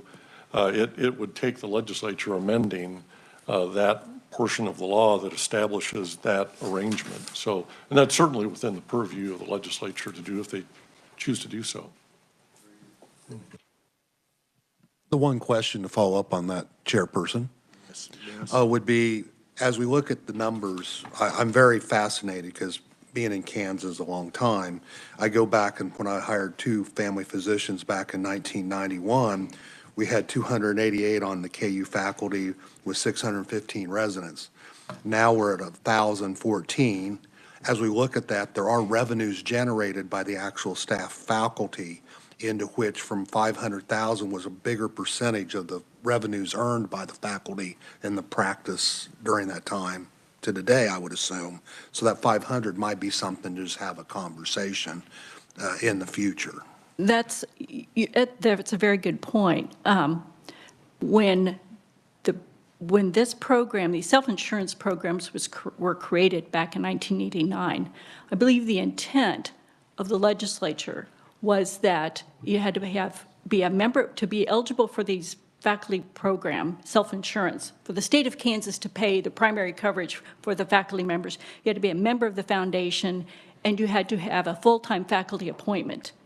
And at the time that these programs were established, I believe the intent was that these were physicians who were also employed by University of Kansas Medical Center, and they were supervising residents in training. So we do not have 1,000 physicians out there supervising residents in training. Rather, they have, they realized you could have a volunteer faculty appointment to meet the eligibility requirement. So most of these 1,000 faculty members are providing 100% clinical services. And the other point I'd like to just ask, on the issue of managing this on behalf of the state for the self-funding, I don't see any allocation of a administrative fee that you're adding on to that. That's just part of your daily operation, into which I would say, if I was on your side, we're doing that as part of our daily operations. It is part of our daily operations. So there's no surcharge back to the state to provide that service. That's correct. So as Mr. Slaughter pointed out, as we fund it from healthcare providers across the state, we fund the stabilization fund, all your operating expenses and cost of settlements. We then are really helping the state manage a program at a no cost to the state and the University of Kansas by the great work that you do there at the stabilization fund. Thank you. I think all that segues well into Clerk Schultz, talk about statutory and legislative information, recommendations. Welcome to the committee. Thank you, Mr. Chairman and members of the committee. My name is Clark Schultz. I'm the Executive Director of the Healthcare Stabilization Fund. My report also is in the packet and before you. And brief history, and I'm not going to go over everything, but just for anyone that is new and perhaps hasn't heard some of this, we'll go over a few little items. In 1976, the legislature passed the Healthcare Provider Insurance Availability Act, and it contained three principal features at that time. Number one, that all healthcare providers as defined in statute would be required to maintain professional liability insurance. Number two, it created the Healthcare Providers Insurance Availability Plan so that if you were a provider and were unable to purchase insurance on the open market, you would be able to provide or purchase coverage from the availability plan. And number three, the Act created the Healthcare Stabilization Fund, which was put into place to provide excess coverage above the primary coverage that would be purchased by a health care provider, and the fund also serves as a reinsurer of the availability plan. 1978, the constitutionality of the plan, the act was upheld by the Kansas Supreme Court, and there's a little bit of information in the report about that. I'll move on to the statutory report, and some of this information you've already heard now in other forms, but I'll briefly cover it. Number one, the net premium surcharge collections for the fiscal year that ended last June 30, 2023, net premium surcharge collection amounted to $19.7 million. The highest surcharge rate for a healthcare professional, this is number two, was $10,006 for coverage of $500,000 per claim. A Kansas resident neurosurgeon, also licensed to practice in Missouri, would be subject to the 30% Missouri modification factor that you have just heard about, resulting in a total premium surcharge of $13,008. Number three, the lowest surcharge rate for a healthcare provider was $200. This is a very low rate. Primarily, the minimum rate is used by non-resident providers who are providing minimum health care services in Kansas. Number four is kind of a summary of what Rita in part covered, but there were 21 medical professional liability cases involving 24 healthcare providers that went to jury trials. Of those, 17 cases resulted in complete defense verdicts, 3 cases resulted in a verdict for the plaintiff, and 1 case resulted in a mistrial. Number 5, during the past fiscal year, 540 open claims were closed, resulting in 17.5% in fund obligations. There are 85 cases involving 95 claims settled, resulting in healthcare stabilization fund obligations of $33.4 million. The average stabilization fund compensation per claim was $351,788, and these amounts are in addition to the compensation by the primary insurers, typically $200,000 per claim. Number 6, the balance sheet as of June 30, 2023, that has been accepted by the Healthcare Stabilization Fund Board of Governors indicates total assets amounting to $290.3 million and total liabilities amounting to $278.7 million. I wanted to add here, there's been talk about investments and so forth, which is a good discussion. I appreciated hearing that. Did want to let you know that the Board of Governors is scheduled to meet with Joe Oliver, who is the Executive Director of the Pooled Money Investment Board, at their next meeting. So they do meet annually with the director, and at that time they will hear a report, but also are able to review investment policy. Just for the sake of information, the Stabilization Fund has an investment policy and guidelines that they have passed, and they make adjustments to that from time to time. And then, of course, we are also subject to state statute.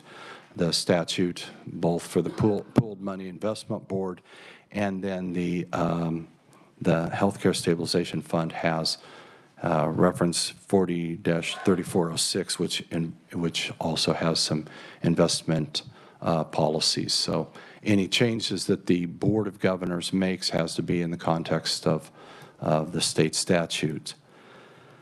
So Clark, if Yes. there was to be a change in perhaps securities for long-term growth, potential better returns, that would take statutory changes? It depends on what they decided to do, but and I don't want to read a statute to you, but it as I pull the statute out to read to you, but it has items like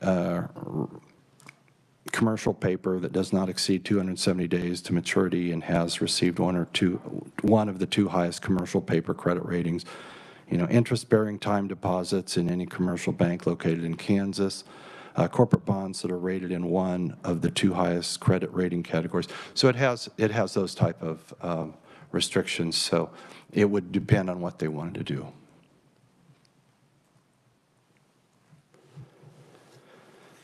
And with that, Mr. Chairman, wanted to talk just shortly about the availability plan. I know there's some information in your packet, and I think you're going to hear, you're possibly going to hear some more information. Maybe it's just written, but availability plan, a major component of the Availability Act passed in 1976 was the creation of the joint underwriting association called the Healthcare Provider Insurance Availability Plan. And the plan assures that a healthcare provider has access to basic insurance coverage if they're unable to purchase on the open market. This allows commercial insurers to be more selective. If an applicant appears to be a questionable risk, the insurer can refer to the healthcare provider to the availability plan. At the annual meeting of the availability plan on October 23rd, 2023, it was reported there were 402 plan participants. It should be noted that These are healthcare providers that would not be able to provide patient care in Kansas if it were not for the availability plan. Individual providers pay about 33% more premium for basic coverage than they would if they were insured by a commercial insurance company. They also will pay an additional or a higher stabilization fund surcharge rate. As a result, a healthcare provider insured by the plan pays around 36% more than they would, than their peers pay for professional liability coverage. I mentioned earlier that the stabilization fund acts as a reinsurer for the availability plan, and for the fiscal year 2023, the stabilization fund will make a payment. I believe we've already made that payment of $401,820 to the availability plan. We already, it's referenced the legislation that was changed recently, most recently, but effective January 1st, the required basic coverage that providers must obtain from an insurer increased from $200,000 to $500,000, and then they are required also to purchase or to receive an additional $500,000 coverage from the stabilization fund. Recently, the Board of Governors did look at the surcharge, and this has also been referenced, but I also want to point out that they looked at, the Board of Governors looked at significant amounts of information in trying to adjust rates, and as you heard from our actuary, and don't paraphrase, they did a very nice job in coming up to conclusions on what classifications should pay for starting January 1st, 2024.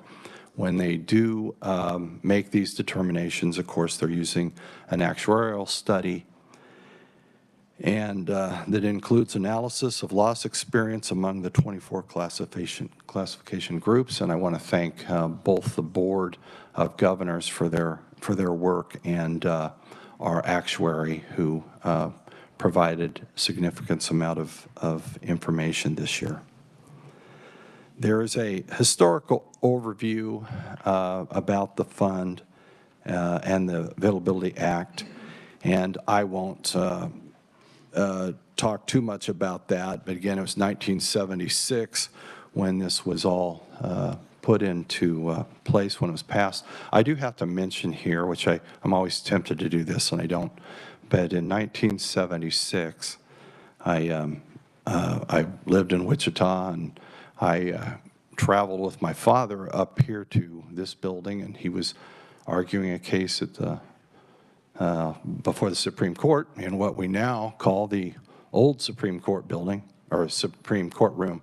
But as that was going on, the discussion was, in 1976, was all the debate on this act and this statute. And if I had known how prevalent that would be in my life, I would have paid more attention and taken some notes. But anyway, it's the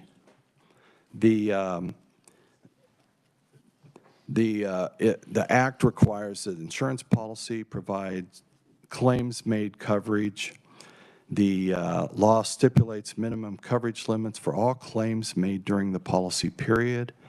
And if a out of or non-resident provider, they can use a policy that is not approved by the Commissioner of Insurance if they will agree to follow our statute. Otherwise, if you are a resident provider, you have to purchase your coverage from a company that is approved by the Commissioner of Insurance. There's additional information about how much has changed since 1976 for you to read at your leisure, should you so desire. I'll finish by saying that the Availability Act is a successful public-private partnership, creates a favorable environment for responsible professional liability insurance companies and has accomplished legislative intent.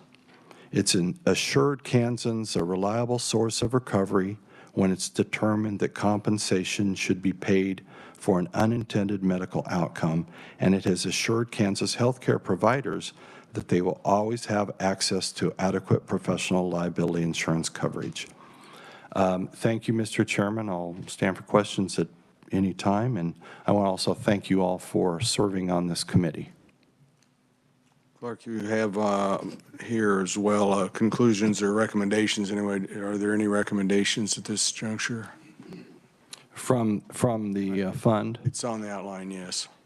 We are, you know, I'll tell you, I believe that our board, we have an excellent board right now, and I think that all of the items that need to be discussed, you are discussing, and I think that they will all be in front of the board in the next few meetings, and at this point, I feel very good about that. Okay, very well. Any questions?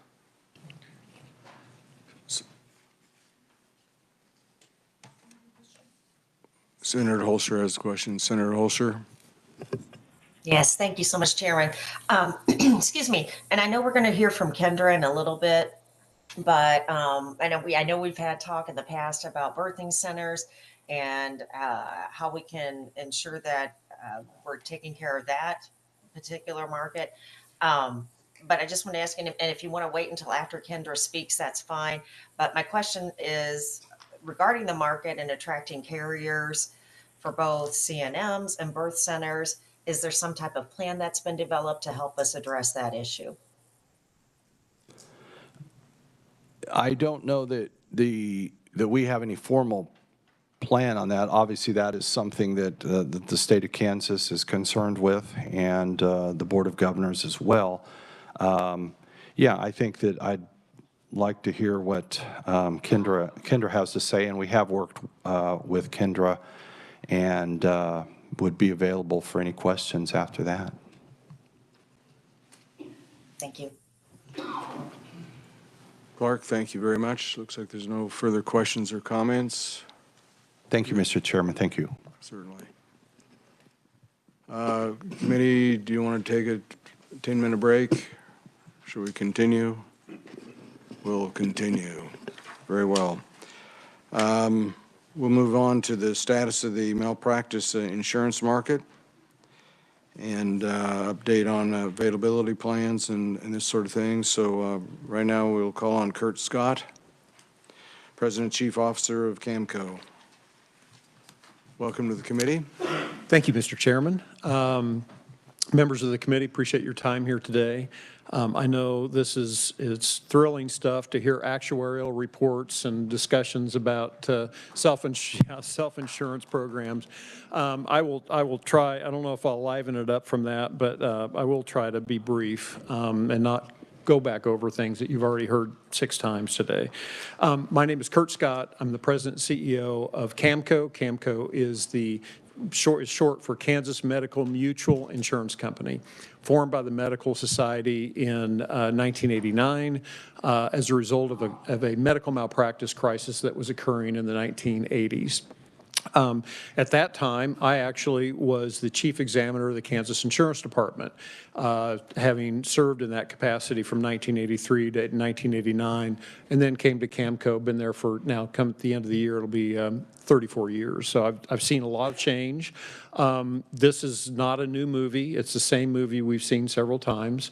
I think that just being aware and responding and being responsible, as you've heard, which I believe the Healthcare Stabilization Fund has been, having essentially what in the insurance industry we might call a surplus, the net assets greater than the liabilities of the fund, provide you with stability, which is obviously why we're here. We want a stable environment for delivery of health care. We insure, Camco insures probably roughly half of the healthcare providers in the state. We insure 80 hospitals, about 100 adult care facilities. I think it's about 1,700 physicians across the state of Kansas. And we serve as the servicing carrier for the Kansas Availability Plan. So we're the administrator. We don't make the rules. We just follow the rules and issue the policies, manage the claims, and then report on whether it's to the Board of Governors or to the Board of Governors or the board of the plan. There is a board appointed by the insurance commissioner that sits in review and guides the actions and the activities of the availability plan. Obviously, our job is to be the insurer of last resort, and I think it was said by Clark and commented on probably also by Russ Sutter.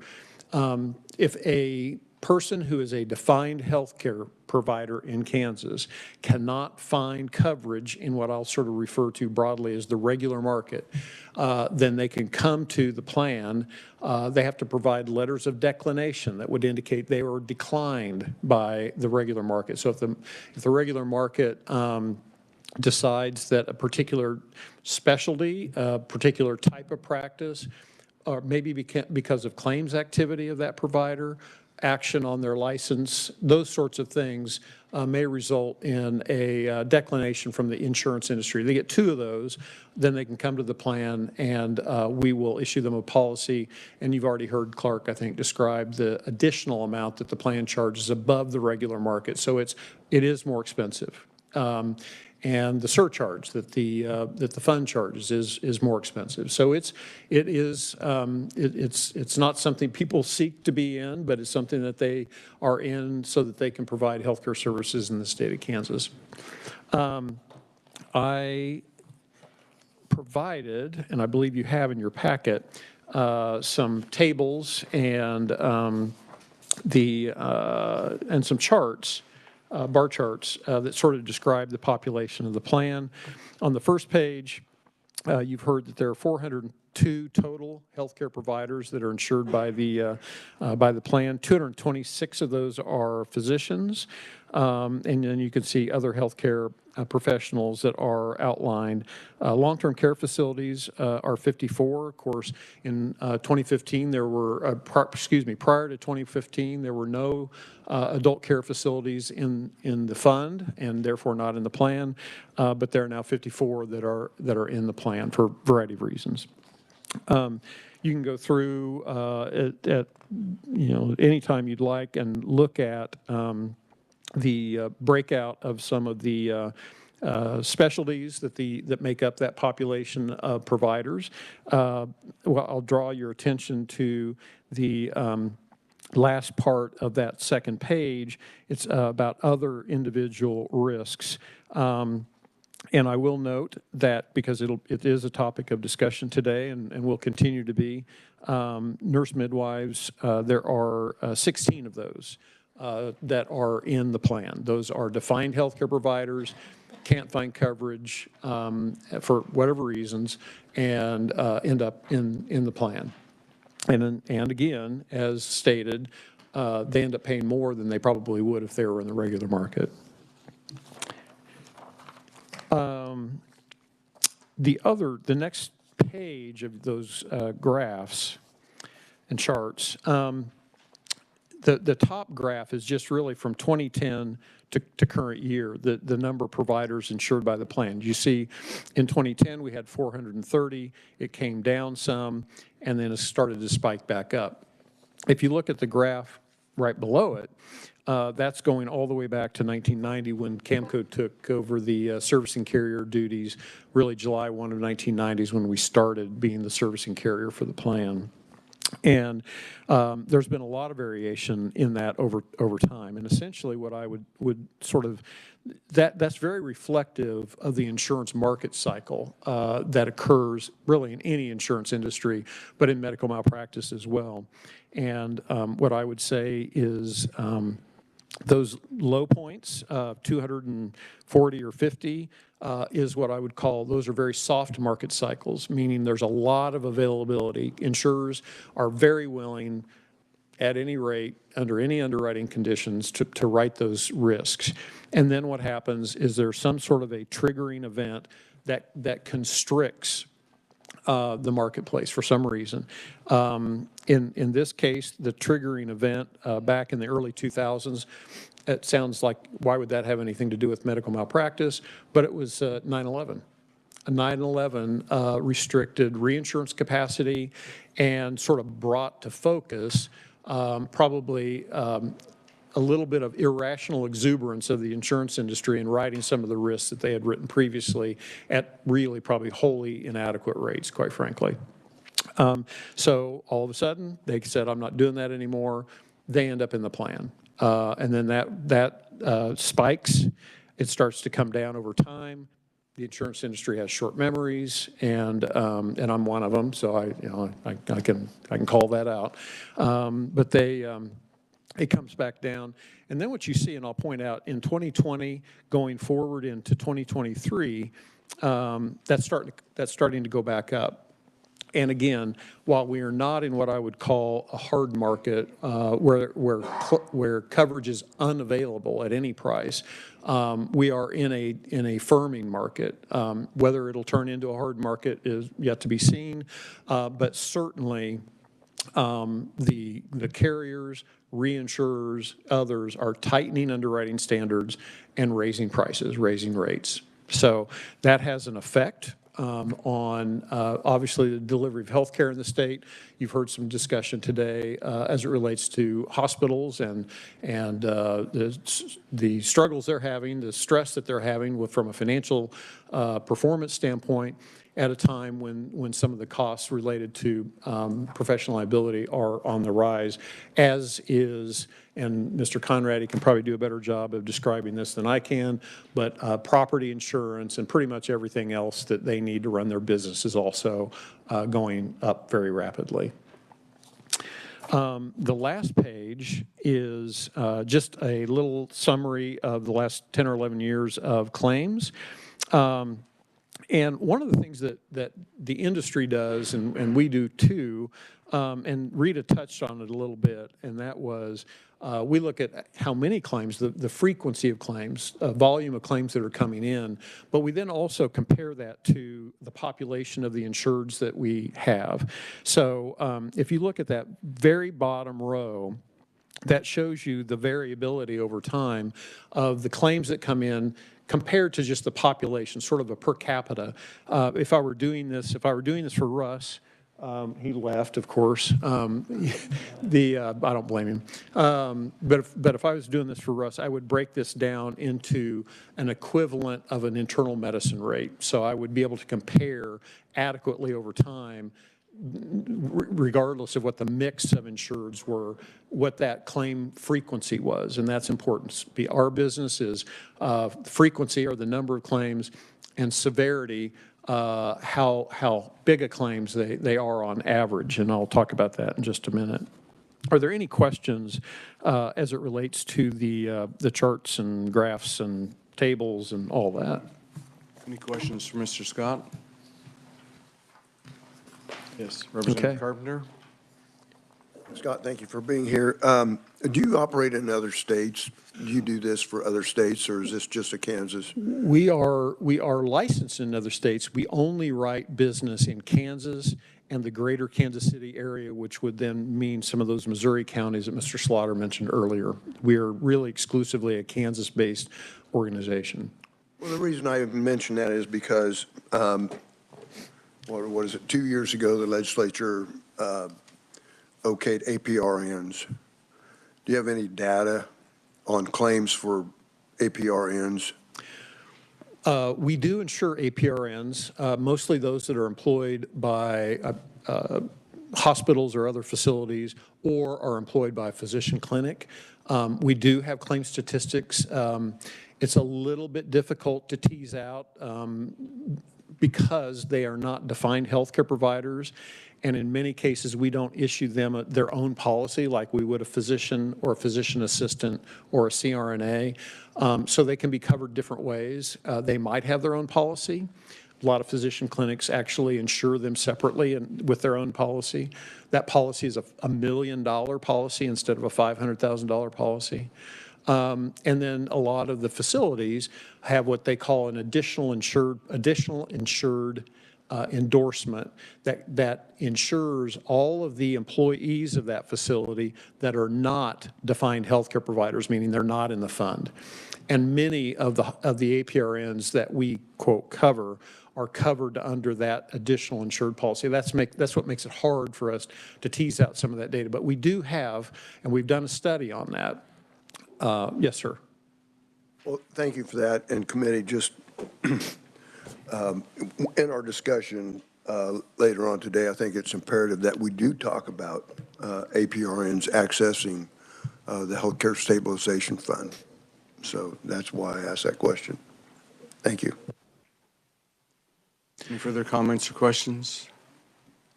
Thank you. All right, I will carry on. I would say that there are a number of headwinds that the industry, which is part of the reason that you're seeing the firming of the marketplace, tightening underwriting conditions and rising prices. The industry, I've been doing this either as a regulator of the industry or as a member of the industry since 1983. And I don't ever remember a time that there was a more difficult environment for the insurance industry to be in. Interest rates are high, which is great if you can get invested in those higher rates. As you heard from Mr. Sutter and from Clark, that transition from a low rate environment to a high rate environment is very difficult. You can sell the bonds you have now that are at a low rate, but you take a loss on those because obviously prices of the bond and the yield on the bond move in opposite directions. So you can sell them and take a loss and reinvest. A lot of times that's not worth it. We are seeing higher severity. Costs of litigation, Rita mentioned it, it's very expensive and it's getting more expensive. Cost increases and inflation affect everybody. We also are seeing, we have not had one, knock wood, but the large excess nuclear, whatever you want to call them, the super large verdicts. There have been verdicts rendered in places like Minnesota, $111 million. Now that's been reduced down significantly, I think down to 10 or 11 million. One in Iowa that was a $98 million case. That gets your attention if you're an actuary or you're an insurance company, and so the fear of that unknown makes life a little difficult.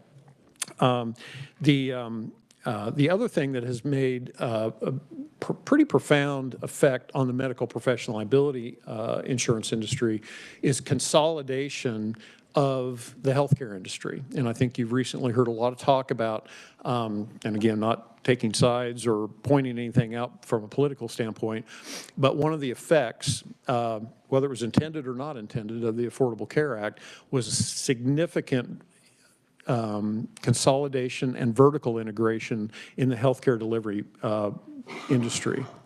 Hospitals buying physician clinics, others buying hospitals, private equity buying things. We have a CVS owns Aetna. They own a big health insurance company. All of that has changed and made challenges for the medical professional liability environment. Physician clinics who might have been independently practicing and insured by the industry have now become part of a large system. And as you've seen, just specifically as it related to the KU self-insurance program, you've now got 1,000 physicians that are part of that system. That's a large part of the physicians in the state of Kansas now that are employed by University of Kansas Health System. And not saying that's not a good thing, but it just has impact. It has an impact on the environment. The other thing that I would mention that creates uncertainty, insurers, by the way, hate uncertainty. They like to predict things. Mr. Sutter would tell you this, that is we're making rates and making projections and trying to tell you what's going to happen next year or 5 years from now. It's like driving a car by looking in the rearview mirror. We have to look backwards and then guess about what we think is going to happen in the future. maybe none of you have noticed this, but everything's different now, everything. COVID probably accelerated change that was already underway, or maybe made the change that's underway, and that has had a severe impact on healthcare delivery in the country, not just Kansas, but everywhere.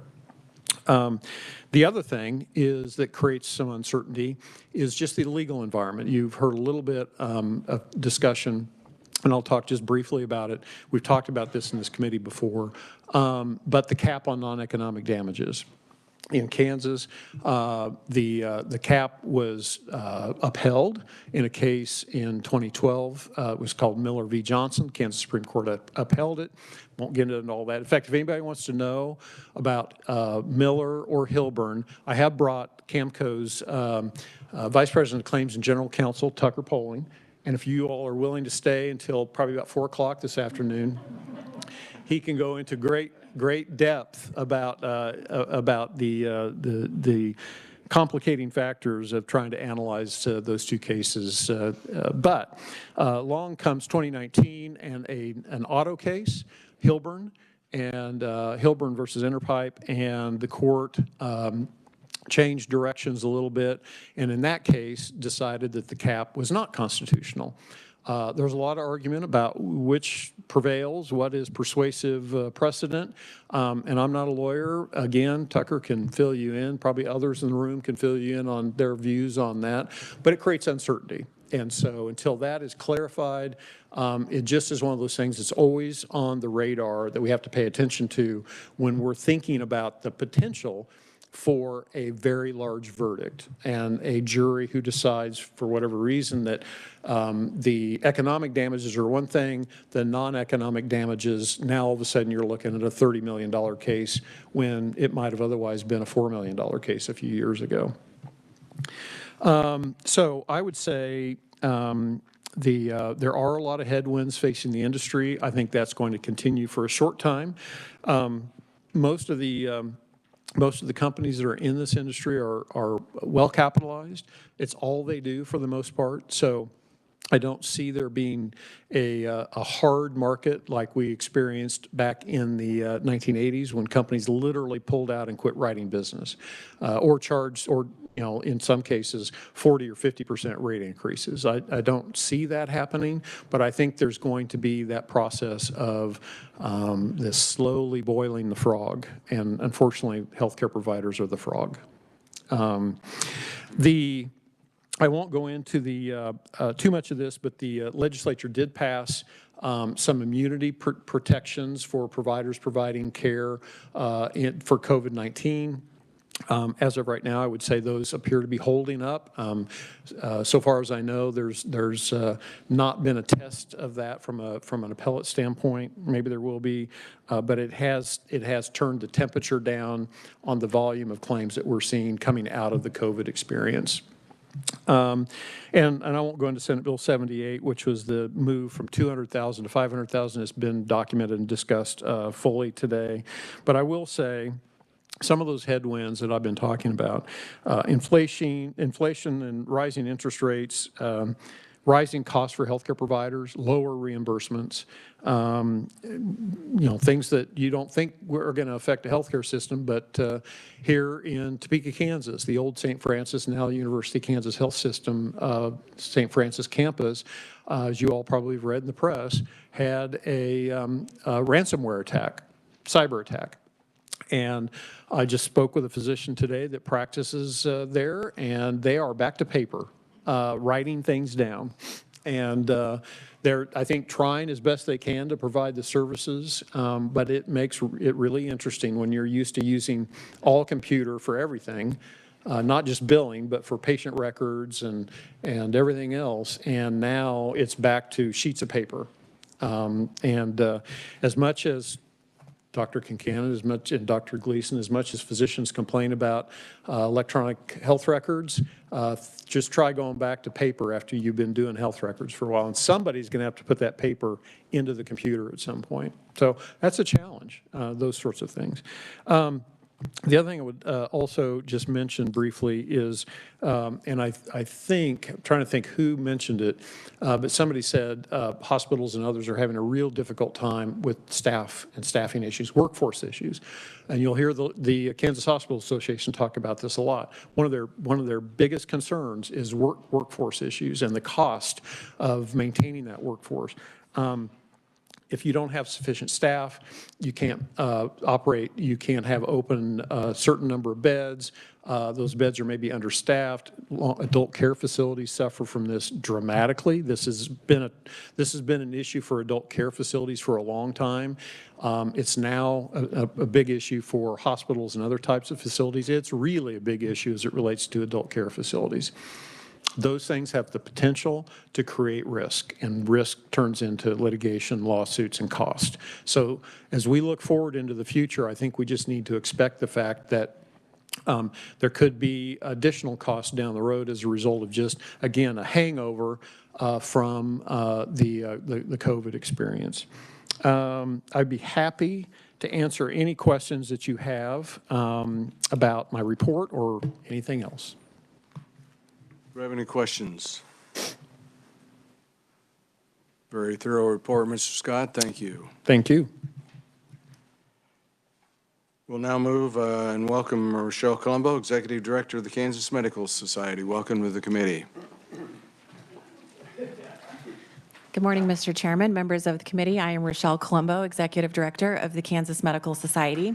I appreciate the opportunity to provide comments before you today on behalf of Kansas physicians and as well as Kansas hospitals. They have submitted written testimony today, but did ask that I convey to the committee their strong support for the fund and the continuation of the Oversight Committee.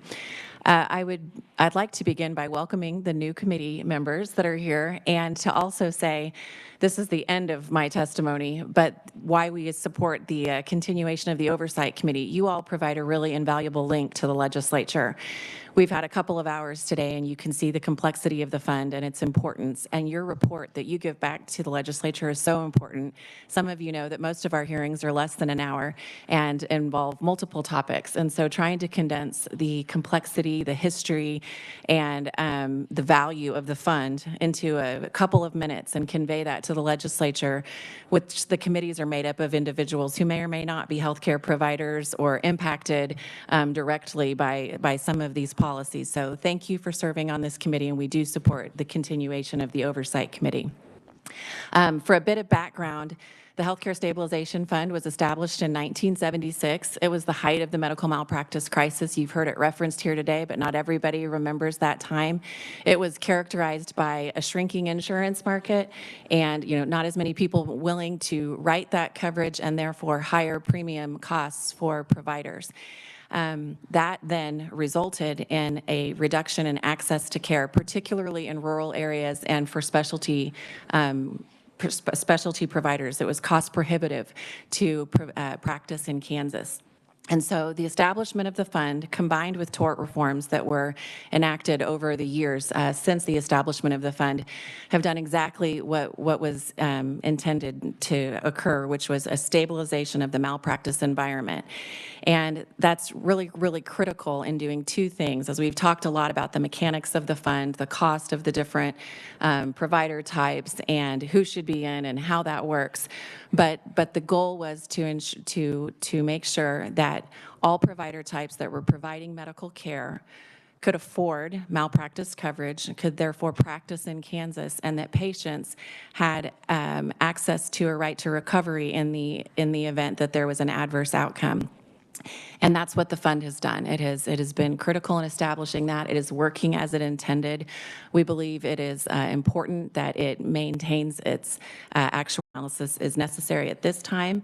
You have an excellent board of governors and staff at the fund who are really working hard to protect and maintain this very rare and successful public-private partnership. So thank you. Again, we support the fund and the continuation of this committee. Thank you for your time to understanding this unique mechanism, and I would be happy to stand for any questions.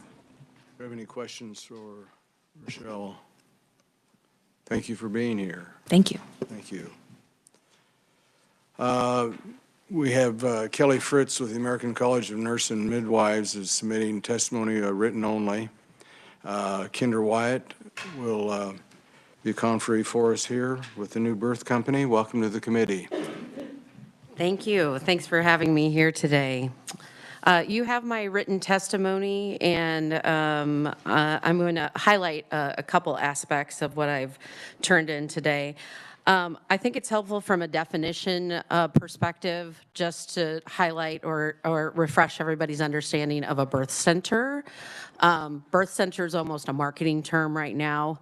So, you could call our outpatient facility a birth center. Advent Health calls the biggest, building in Kansas City a birth center. So I think that's important to recognize. In terms of Kansas statute, I heard the term maternity home, and I just want to differentiate. We are maternity centers. We're a KDHE healthcare facility that is required to have a license to provide primary pregnancy and birth services. A maternity home is a residential home that very often partners with non-for-profits to provide residential housing for low-income or low SDOH pregnant women. So just to differentiate and know there's a lot of words going along. I'm here specifically to ask for your support and for the legislators who are part of the committee to definitely ask for your support and to help educate fellow legislators regarding the need to pass the malpractice bill. And again, to summarize, this is our third time going after the legislature. We need to get this specific, very small reference to acknowledge that maternity centers are healthcare facilities and for them to be included in the fund.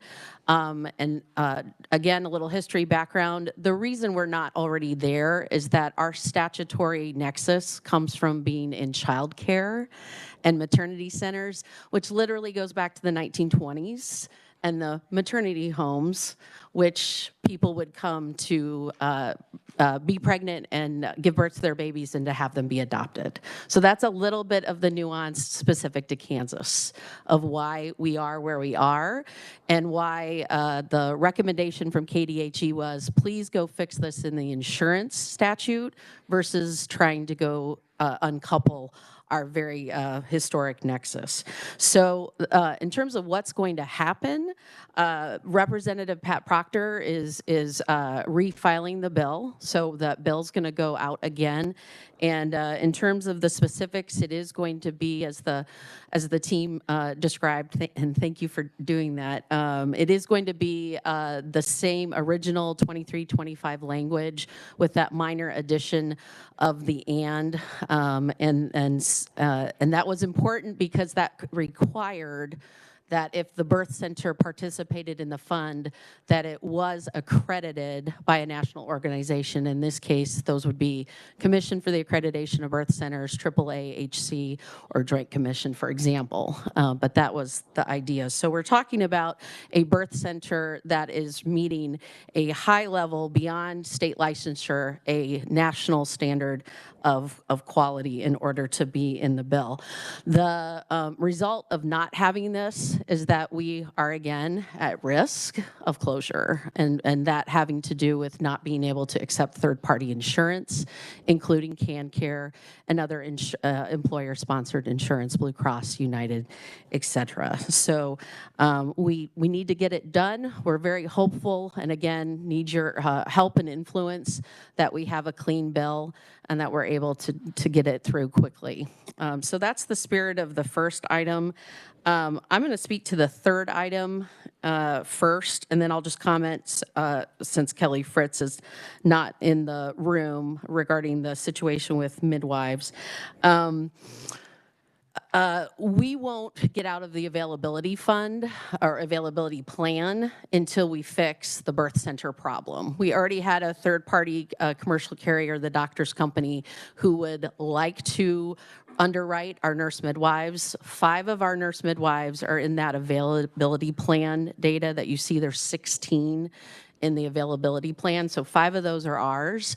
They are not able to write that coverage unless there's an equivalent coverage for the birth center as a facility, which is reasonable. So again, some of the issues that the certified nurse midwives have are tied to a number of those midwives in that availability plan are working in birth centers across the state, of which there are 4 now.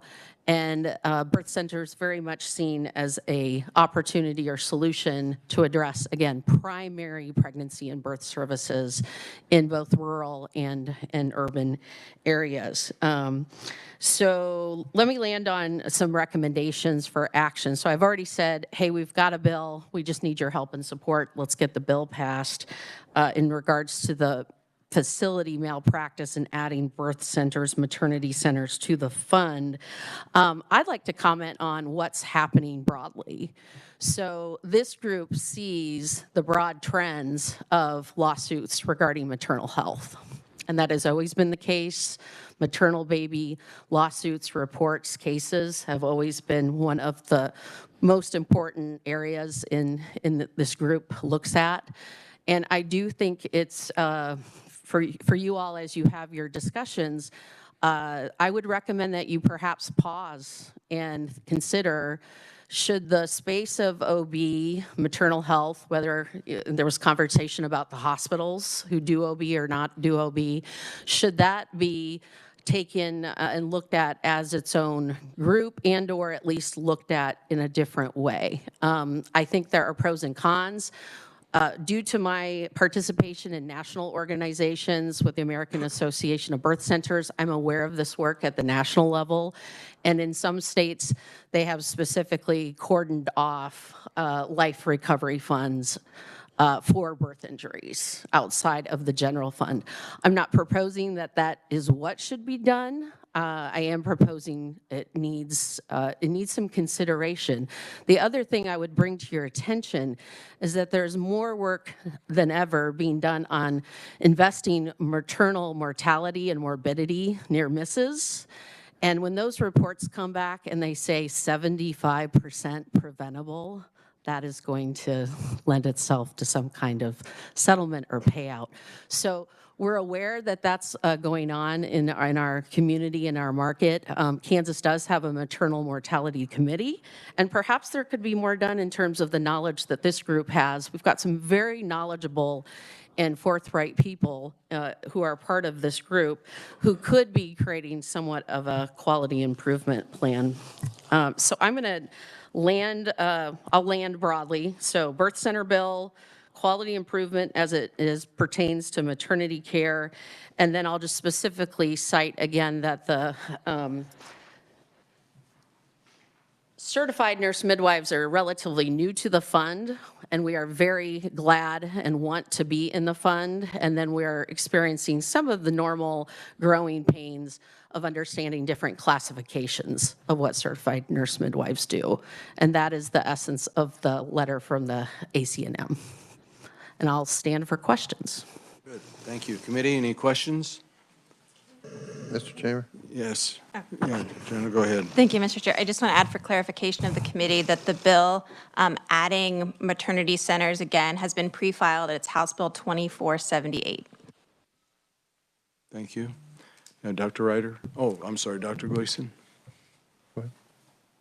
I just had a question. Who regulates your birth and women's centers? KDHE, Kansas Department of Health and Environment.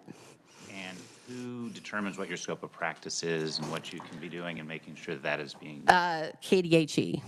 So there's a definite list of what you Yeah. can do and can't do. Yep. And if that's not occurring, then you call KDHE and that's where. Both the licensure process, which is on an annual basis, and in our case, our commission and our accreditation process gives that oversight in terms of questions of scope. And I'm happy to follow up with you and send you our regulations, which are very well defined. Mr. Chairman? Yes, Dr. Do you Ryder. do C-sections at these centers? No, we do not. We provide primary pregnancy and birth services. So these are vaginal births only with a set of criteria that risks assess the mother every step of her pregnancy, including birth, including intrapartum. And so there are a number of things we don't do and a number of people we cannot treat.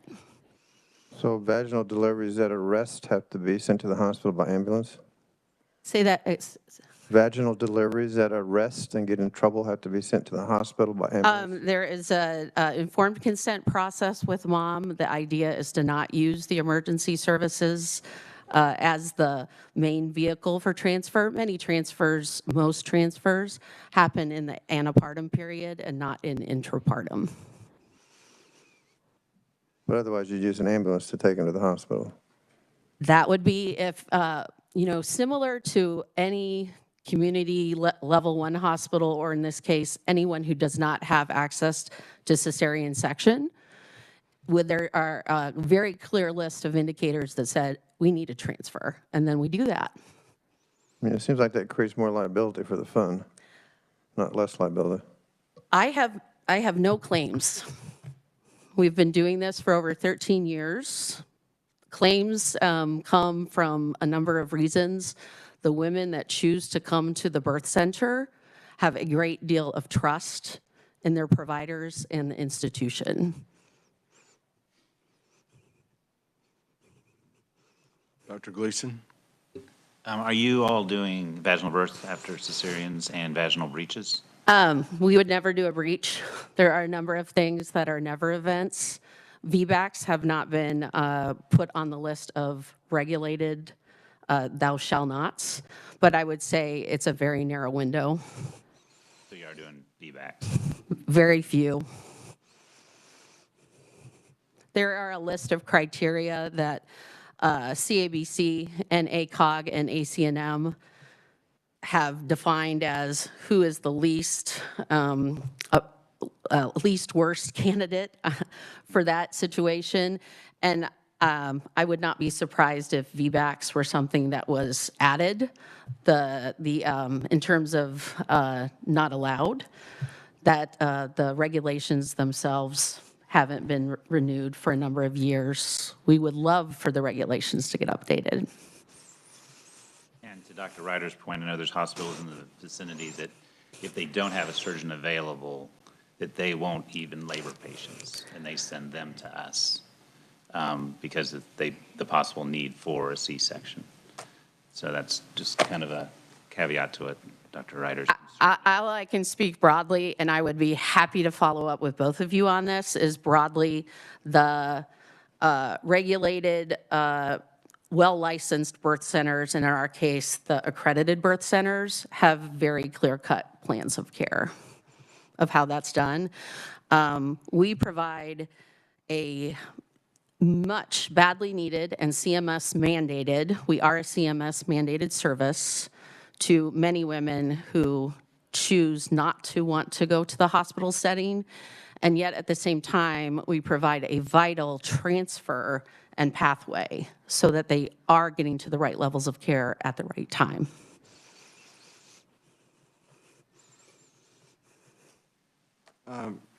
Kendra, in general, do you have any numbers or data on the number of patients that nurse midwives and birth centers help each year?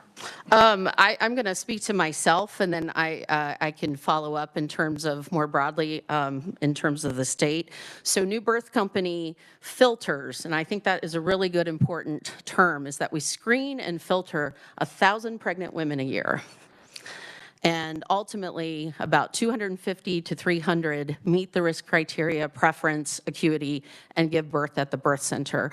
Many of these moms would prefer to have a home birth, for example, but want to be able to use their CanCare insurance. And again, access to a nurse midwife in a birth center is a mandated service. So we go from 1,000, and then from the very minute we see them, we're getting them to the right levels of care.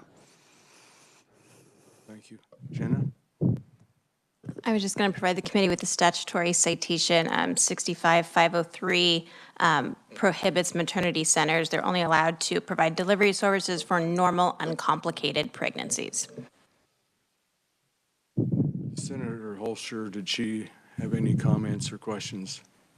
Melissa, no, okay. No, I'm good, thank you. Okay, very well. Mr. Chairman, Yes, Dr. Ryder? do nurse midwives work in the hospitals? All over the place, yes. KU has a nurse midwifery program, and we are proctors for KU nurse midwifery students. So they can do it in the hospital where it's C-sections provided and emergency services are available versus the center? Nurse midwives can have admitting privileges at all kinds of locations.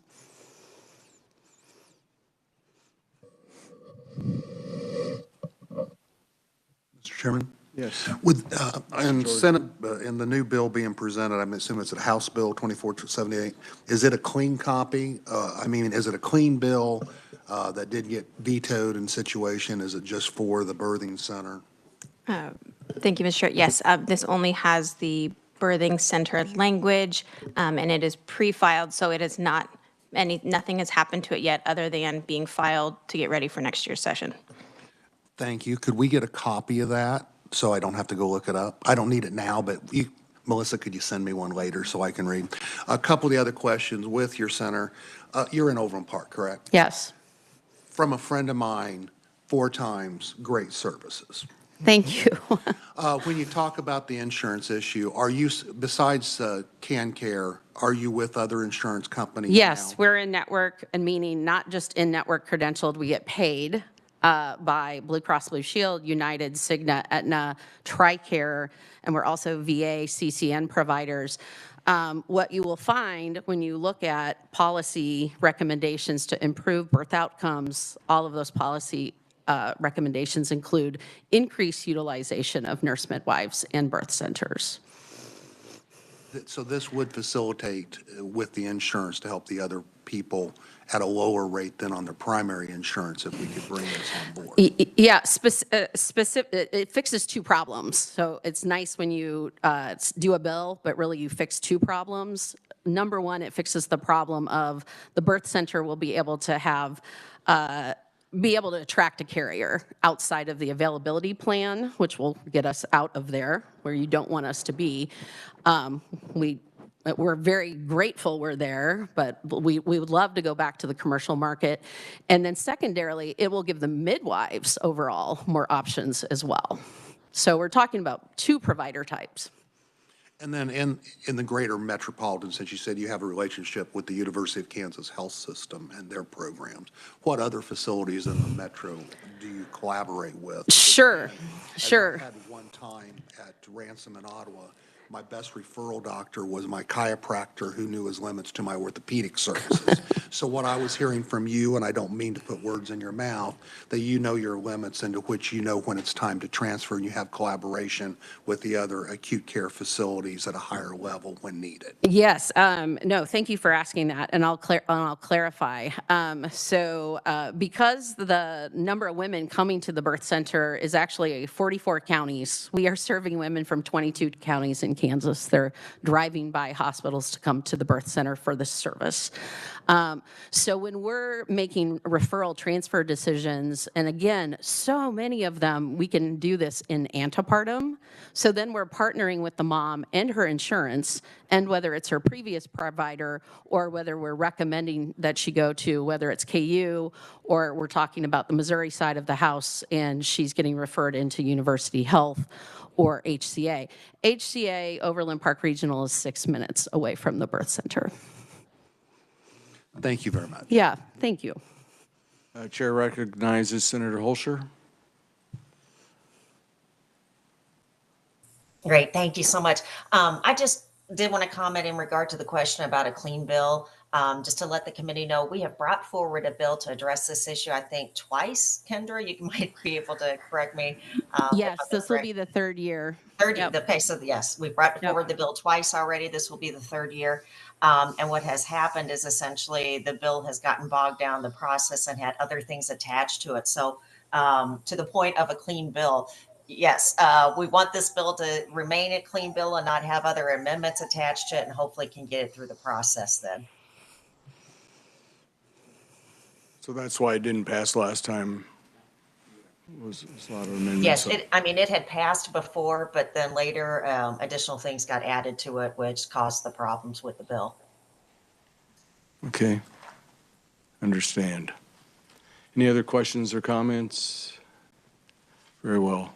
Kendra, thank you for being here. Thank you very much. And again, I'm happy to follow up with any of the members on more information regarding the birth center model of care. Okay, good. We have one last conferee. We have Matt Birch with Schomburg, Johnson, and Bergman with the Kansas Trial Lawyers Association. Welcome to the committee. Thank you, Mr. Chairman. Thank you for allowing me to come and speak to you for a few minutes today. As you indicated, my name is Matt Birch. I'm an attorney in Kansas City at Schomburg, Johnson, and Bergman. For the past 20 years or so, most of my practice has been representing patients in Kansas who are injured as a result of negligence, and therefore I have a lot of personal experience in dealing with the fund. And I did want to take this opportunity today to publicly say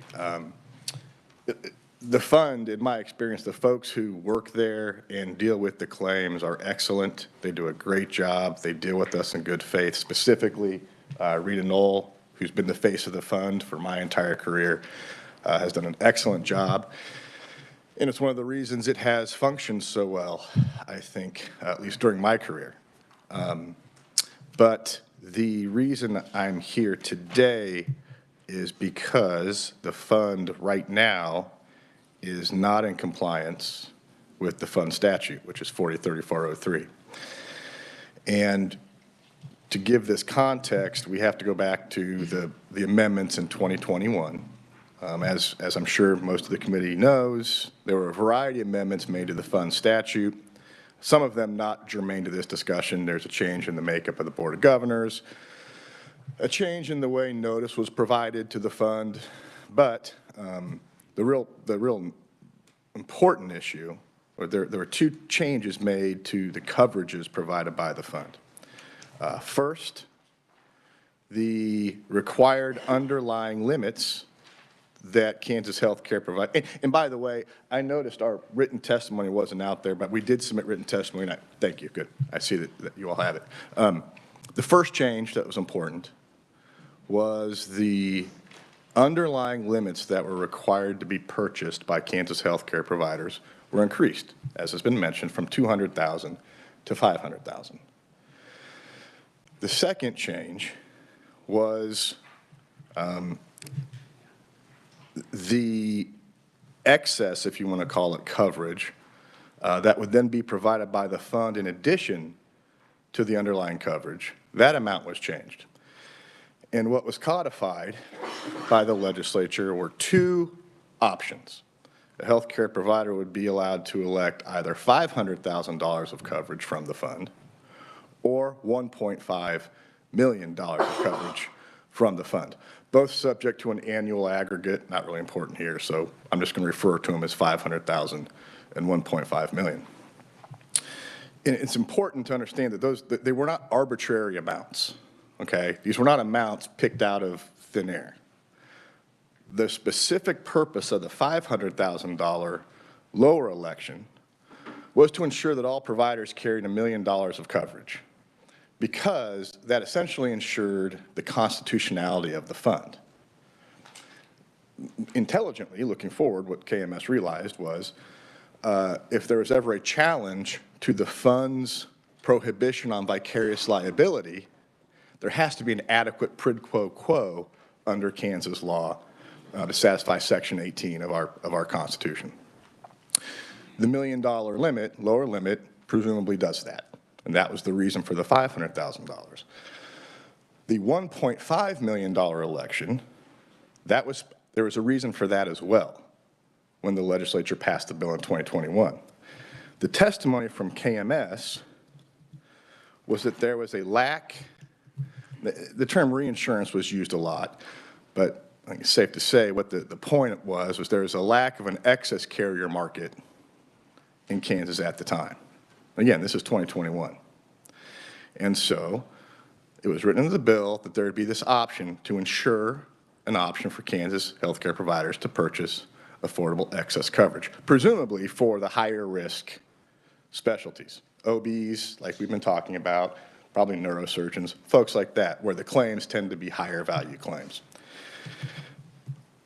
Also included in the statute in 2021 was a provision that granted some discretion to the Board of Governors.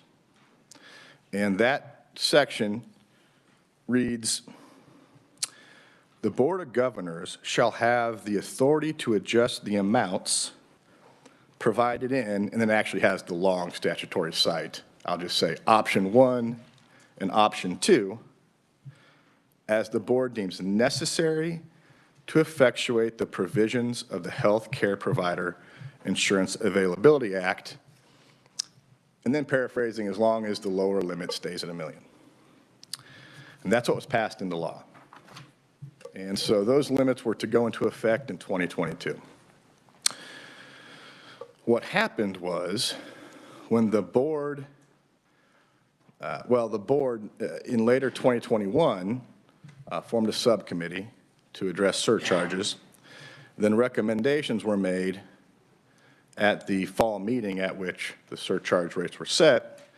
And somehow, between the time of the passage of the bill and the time the surcharges were set, it became the understanding of the board that the $1.5 million option was essentially optional at the board's discretion to offer. That it was just up to the board to offer that money. They could choose to offer one option or both. The problem is that's wrong, okay? In the specific decision, at least as far as the minutes go, the official minutes of the board, was that we're not going to offer the $1.5 million option of excess coverage because they wanted to take a cautious approach and then revisit the issue every year after that. The issue's never been revisited since that, as far as I can tell from the meetings, since that initial year. But the basis of not offering option 2 was the board wanted to be cautious. The problem is that the only way to support that decision would be to read the statute as giving the board complete unfettered discretion as to whether to offer the 1.5. And as I'm sure you all know, when the legislature essentially assigns discretion to an administrative agency, that's subject to judicial review. And when the legislature puts a standard in that discretion, in this case, necessary, essentially there's two elements here. Necessary to, quote, effectuate the provisions of the act. Those two things have to be met before the board can change the amounts, plural, in option 1 and 2. So in other words, in order to determine not to offer option 2, the 1.5, there had to be a determination by the Board of Governors that not offering 1.5 million was necessary, quote, necessary to effectuate the provisions of the act. No such determination was made. You can look in all the minutes, the word necessary doesn't come out. The word necessary doesn't appear. The words effectuate provisions doesn't appear. There is absolutely no reference to the very reason the 1.5 million was included within the bill. Remember, there was testimony about the 1.5 million. It wasn't arbitrary. It was because of the contraction of the excess market. At the Oversight Committee hearing, a few months after that board determination in 2021, there was testimony in this committee, and I think I cited it. Where is it here? From the chief executive officer at CAMCO, that, quote, the continued withdrawal of reinsurance companies which in turn creates challenges, contraction in the professional liability marketplace. It was actually the same verbiage that was used in the written testimony of the KMS a few months prior when the bill was passed. So in other words, literally the same conditions justifying option 2 still existed.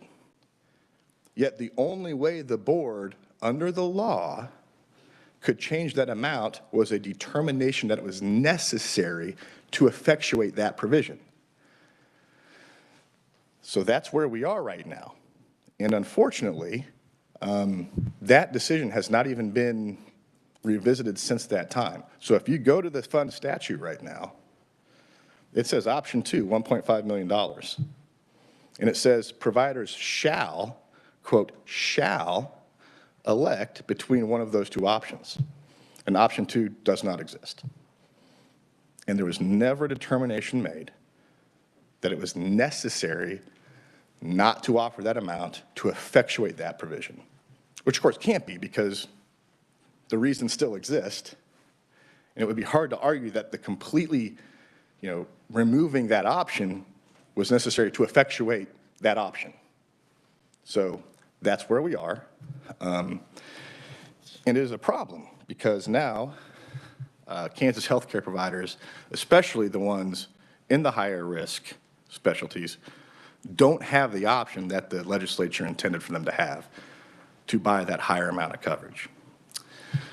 And so on behalf of KTLA, I'm here to ask this committee to note this in the report and to direct the board to either offer that coverage or create the record of a decision that can actually be reviewed by a court under the Judicial Review Act, because this was not an exempted decision under the law and therefore is subject to the standards of the Kansas Judicial Review Act. And I'd be glad to stand for any questions and give more detail if you'd like. Mr. Chairman? Yes, Dr. Ryder. Physicians can get excess coverage. They absolutely can, Dr. Ryder, and that has always been the case. So what's the problem? The problem is, as a practical matter, and I won't profess to know the costs over the last 20 years of excess coverage for for providers. I can tell you, and I have talked to both my colleagues on my side of the aisle, and luckily in Kansas we have a very civil bar, so I am friends with a lot of the defense lawyers, and I've talked to them, and I have said, guys, have you ever, in your career, how many times have you seen an individual physician who purchased excess coverage beyond what the fund provides? Maybe once, and I'm talking 20 years. And this is clearly anecdotal, but this is my honest experience. As I was driving here, I figured this question might come up. I could not think in 20 years of a physician that had purchased him or herself excess coverage above the fund. I assume that has something to do with cost, and I assume in 2021, when the legislature included this option within the statute, that part of the reasoning was this would be an affordable option for those providers. If that's the case and no one purchased it, then it's unnecessary to go to $1.5 million. Well, and that might be. No, you just testified to that. Well, here's what I'm saying, Doctor. That would be that would be an argument to the legislature not to have concluded that within the statute, but it was in there for a reason. The legislature made a determination that that coverage, and my understanding from the testimony that came from KMS was it needed to be there because there were not the excess carriers in the market offering that coverage. That's why they suggested it be within the statute. It didn't come from us on my side of the aisle. It came from KMS wanting that provision in the statute. And there's a reason they wanted that provision in the statute. And that reason still existed the day after the board decided not to offer it. Does that address your question, at least in some way? Yeah, you said that nobody wanted 1.5 million or excess coverage, so we don't need it. No, what I'm saying, Doctor, is KMS testified that's because there wasn't enough of it in the market that they could buy. And so the statute was supposed to provide that for the ones that wanted it. And if it's available, they don't have to buy it. Okay? That's fine. If it's available and the doctors look at it and say, you know what, we don't want it, that's fair. That's fine. But it's not a permissible exercise of the board's administrative authority to simply ignore a statute. So you want us to get rid of the statute? No, I want the statute to be enforced. I want the board to actually exercise the limited discretion it has as opposed to plenary discretion. Any other questions? Mr. Chair. Yes, Mr. George. Well, thank you for sharing us with the document today. I'm just trying to find the word shall and 1.5 million. Can you tell me? I'm trying Sure. to find it with your reference. I know you lawyers are great at this. I'm just a dumb hospital person. I'm super good at reading. I'm a And really you got good so reader. many subsets, because I remember back when I was with Medicare, we used to do fraud and abuse back then. We had to do 403.B.C.2. How do I find it? in Mr. this George, lovely- I will gladly just start. I'll recite the entire fund statute for you. No, I'm now. just trying to find I'm the just kidding. page so I can read the I'll word be honest with shall. you. It's easier if I could come look. I'll point Sure. it to you. Sure. Because I'm trying to read it, and I got bad eyes, so, I've got, show me where in 403B it is. I apologize, Mr. Chair, if this is inappropriate, but I'm not an elected I official. think this is the so time I'm to just do calm. it. I think it's germane. So the options are here. But where's the word shall? Here, and then you read down shall. I mean, it's Okay. the election, the shall make the election. First time I've read your letter, so I'm just trying to get to the facts so I can read the statute, because I'm always told. No, gotta go back. it's not, it is a bit of an unwieldy statute. Dennis, while you look through that a bit, we'll go to Jerry. Ms. Slaughter? Thank you, Mr. Chairman. So, Mr. Birch, I guess I'm curious, is your interest in this just as a public service? You just want better following of statutory, or what's your interest in this? Of course, the reason I have the reason this comes to my attention is because the folks I represent are the folks who, and will say I'm lucky enough that the cases I generally get to take, not because of me personally, but because of the folks who came before me in my law firm and what they built. We often have catastrophic injury folks, okay? Now, so yes, the amount of coverage that providers have is important to the folks I represent. It's important to me in my law firm. I'm not going to pretend that that's not why this came to my attention, okay? But understand that beyond just benefiting patients who are hurt, okay, when physicians are underinsured, there's a cost. Because when somebody's injured by negligence, whether it's a child or if it's taken outside the malpractice world, somebody's hit by a car, there's a cost incurred. There's a cost of care, et cetera. There's a cost that's now been created. So somebody has to bear that cost. As a practical matter, we all know, most of the time, folks who represent injured patients don't spend their time trying to attach assets of physicians. It's neither practical nor is it really something we're interested in doing. So you're limited by insurance coverage. And if somebody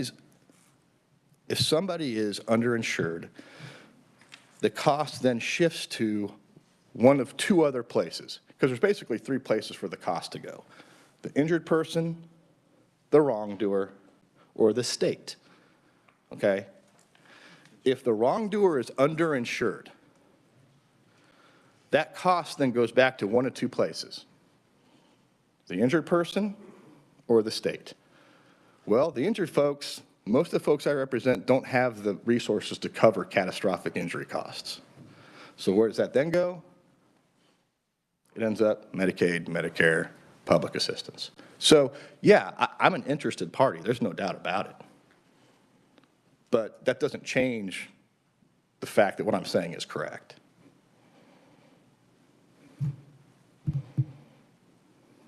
Any other questions? Dennis, did you have any follow-up? No, I'm just reading. Thank you, Chair. Okay, very well. Are you reading the entire fund statute, Mr. George? That's going to take a while. That statute is unwieldy. We're ready for Senator Holscher. Great. Great, thank you so much. I appreciate it. Thank you for being here. And I just want to make sure I'm understanding the whole situation. It sounds like we have a provision in statute that addresses the situation of allowing physicians to who are underinsured to not be underinsured to to purchase that. There goes my dog, to purchase additional insurance, but the Board of Governors has overlooked that statute. Am I getting that correctly? I would say, overlooked is probably not the word, and nor am I suggesting a sort of sinister motive. What I'm suggesting is language that was intended to give limited discretion to adjust amounts was treated as sort of de novo authority over this. And I will add that in this space, in other words, since this fund statute was enacted, and we've obviously touched a little bit on the history of the fund statute, but since 1976, well, in 1976, it was unlimited coverage. I think the first limits on fund coverage were in 1984 when it became $3 million of excess. But since the creation of the fund, the legislature has always set the amounts of coverage. Okay? The legislature identified the amounts of coverage. I will grant that in the 2021 amendment, there was a provision included that gave some discretion to the board to adjust the two options. I'm not disputing that.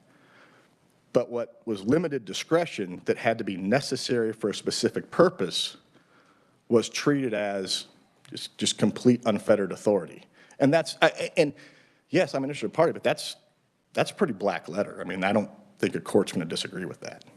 And so what I'm asking is that there be instruction to the board to go back, and if it's not necessary to effectuate the provisions of the act, offer the 1.5 to providers that was put in there by the legislature, or make the record of why it's necessary not to, so that it can be reviewed under the Judicial Review Act. That was a long answer to your question, Senator Holzer. I'm sorry, but. Well, great. No, thank you. I appreciate that clarification. Thank you. Any other questions? Very well. Thank you for being here today. Thank you for letting me speak. Certainly. You'll note in your packet we have written testimony from the Kansas Hospital Association. We do have Audrey Dunkel here. If you have any questions you'd like to ask. Audrey, I think you're off the hook. So everything is good. We're now at the point where we'll move into preparing amendments for our report and getting a report ready. And of course, we always have two of them. One is whether or not to have an independent actuarial study done, and also the continuation of the committee. So Melissa, why don't you walk us through the process here, please?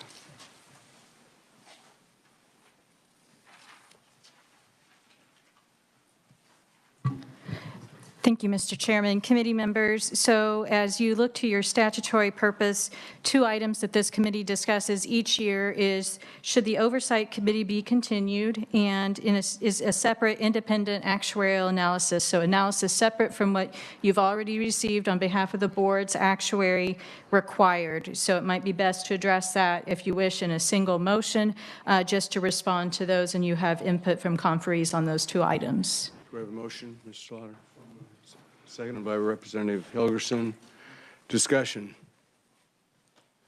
Mr. Chairman, I would just like to compliment the actuarial report, because over the years, their projections have been on target, but also honest when there's been a bump in the road on projections, like the interest rate changes. So just compliments on the accuracy and the thoroughness of that report, and putting it in a way that can really sum up what the great work they're doing.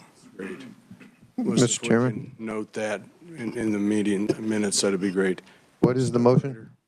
What's that? What is the motion? Melissa, would you repeat the motion?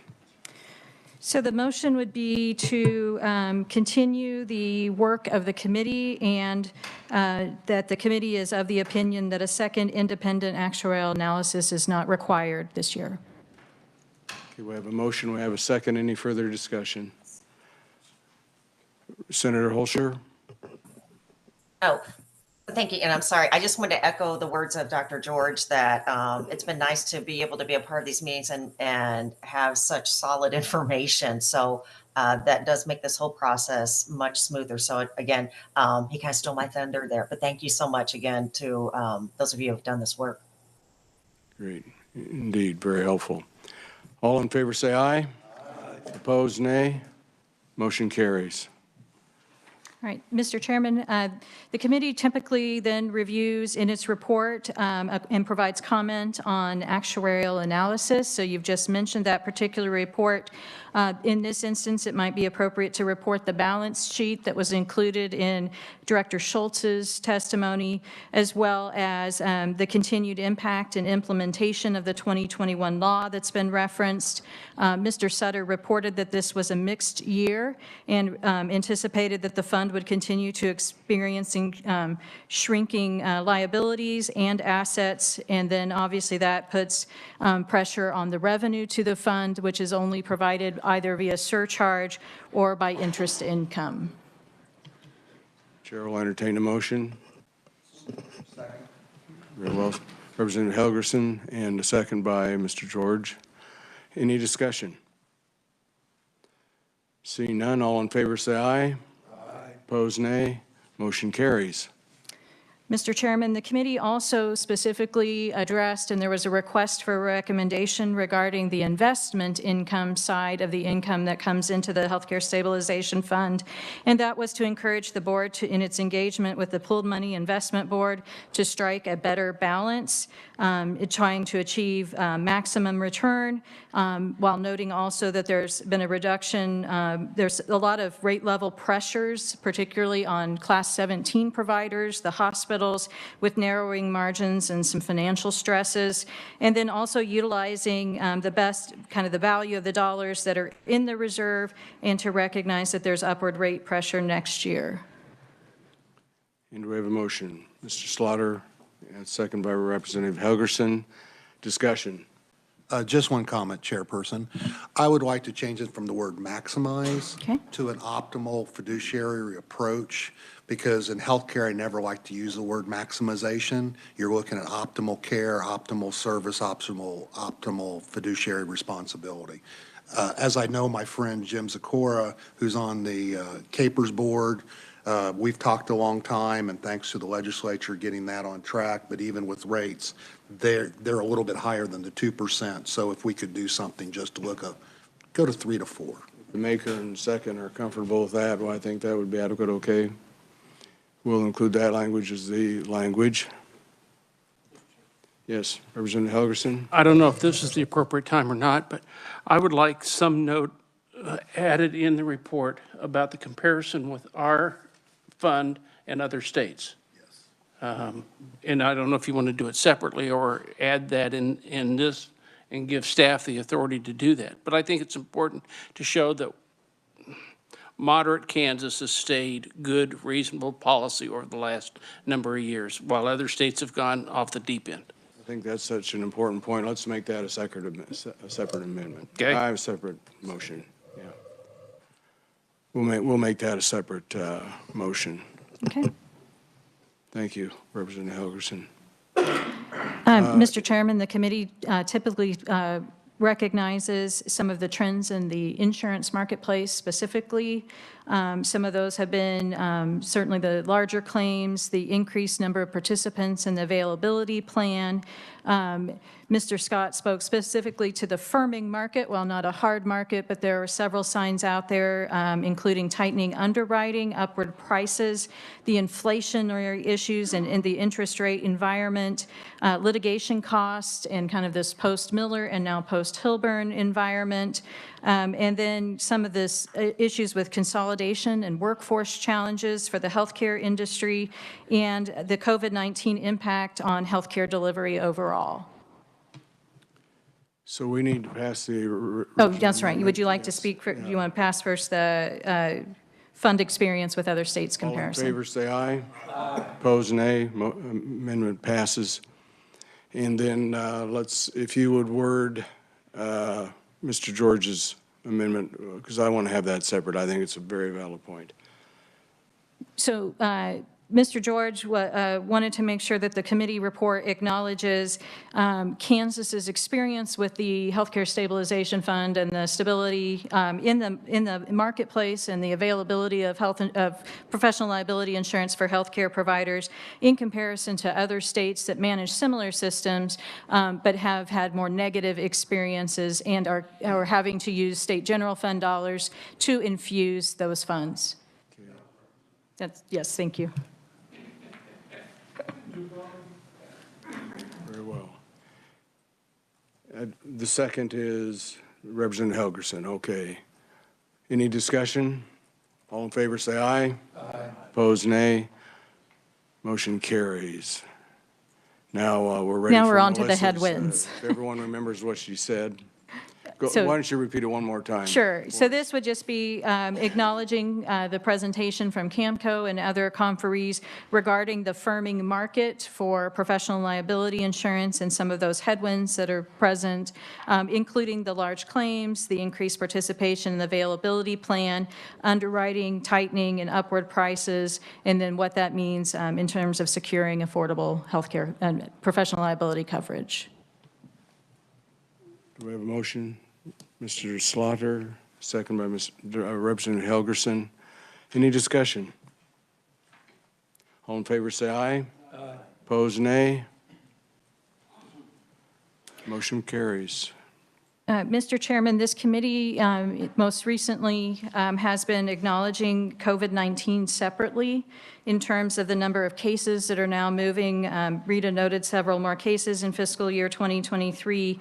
While there is a decline in the number against physicians historically in this recent trend, there's increasing new cases with 71 now in fiscal year 2023, but also acknowledging the legislature's work on immunity protections in place, and then just kind of that general concern you've stated regarding nursing care facilities and potential exposure in the future.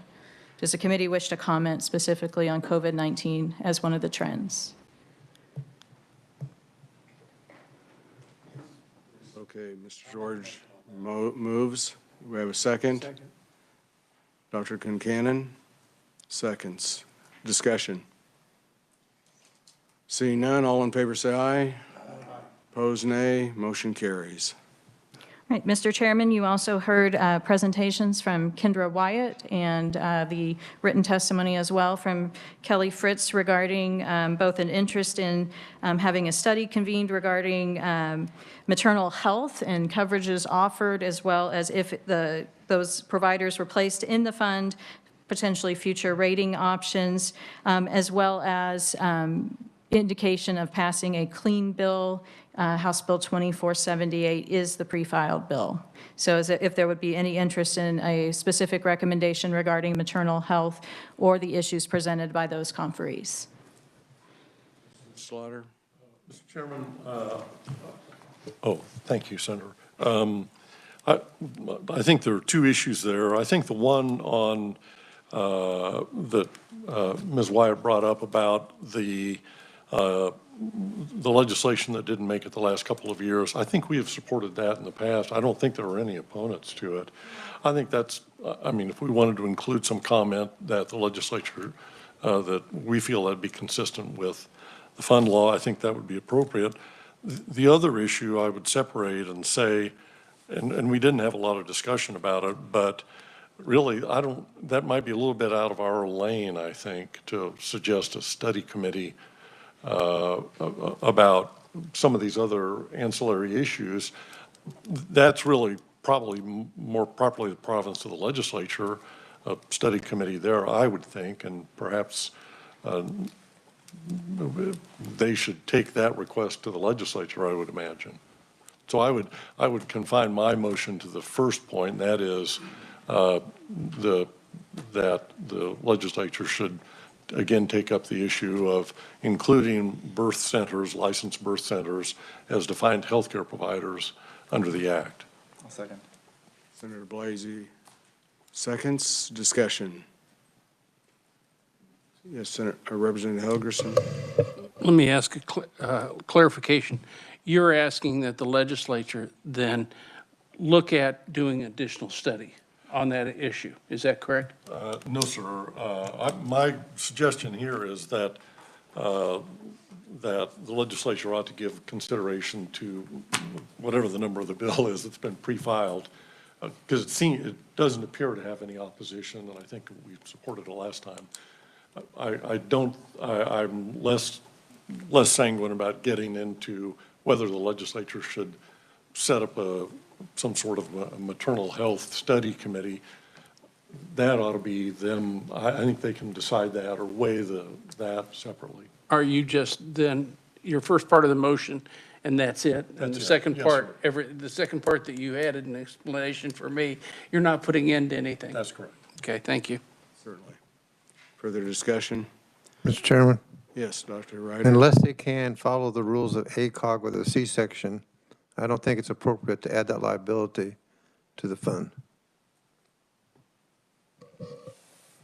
Any further discussion? All in favor, say aye. Aye. Opposed, nay. Ayes have it, motion carries. Mr. Chairman, you also had a presentation from Mr. Birch, and in his testimony, he asked that this committee consider requiring the Board of Governors to offer coverage as set forth in 40-403 L1B, and if the determination was made by that board that it's not necessary to offer such coverage, that the committee should require the board to make an appropriate record so it could be subject to judicial review. Does the committee wish to comment on that conferee's testimony or its discussion? Chair recognizes Representative Carpenter. Thank you, Mr. Chair. So my concern about this is I'd like more information about why the legislature came up with that recommendation in the first place. Are there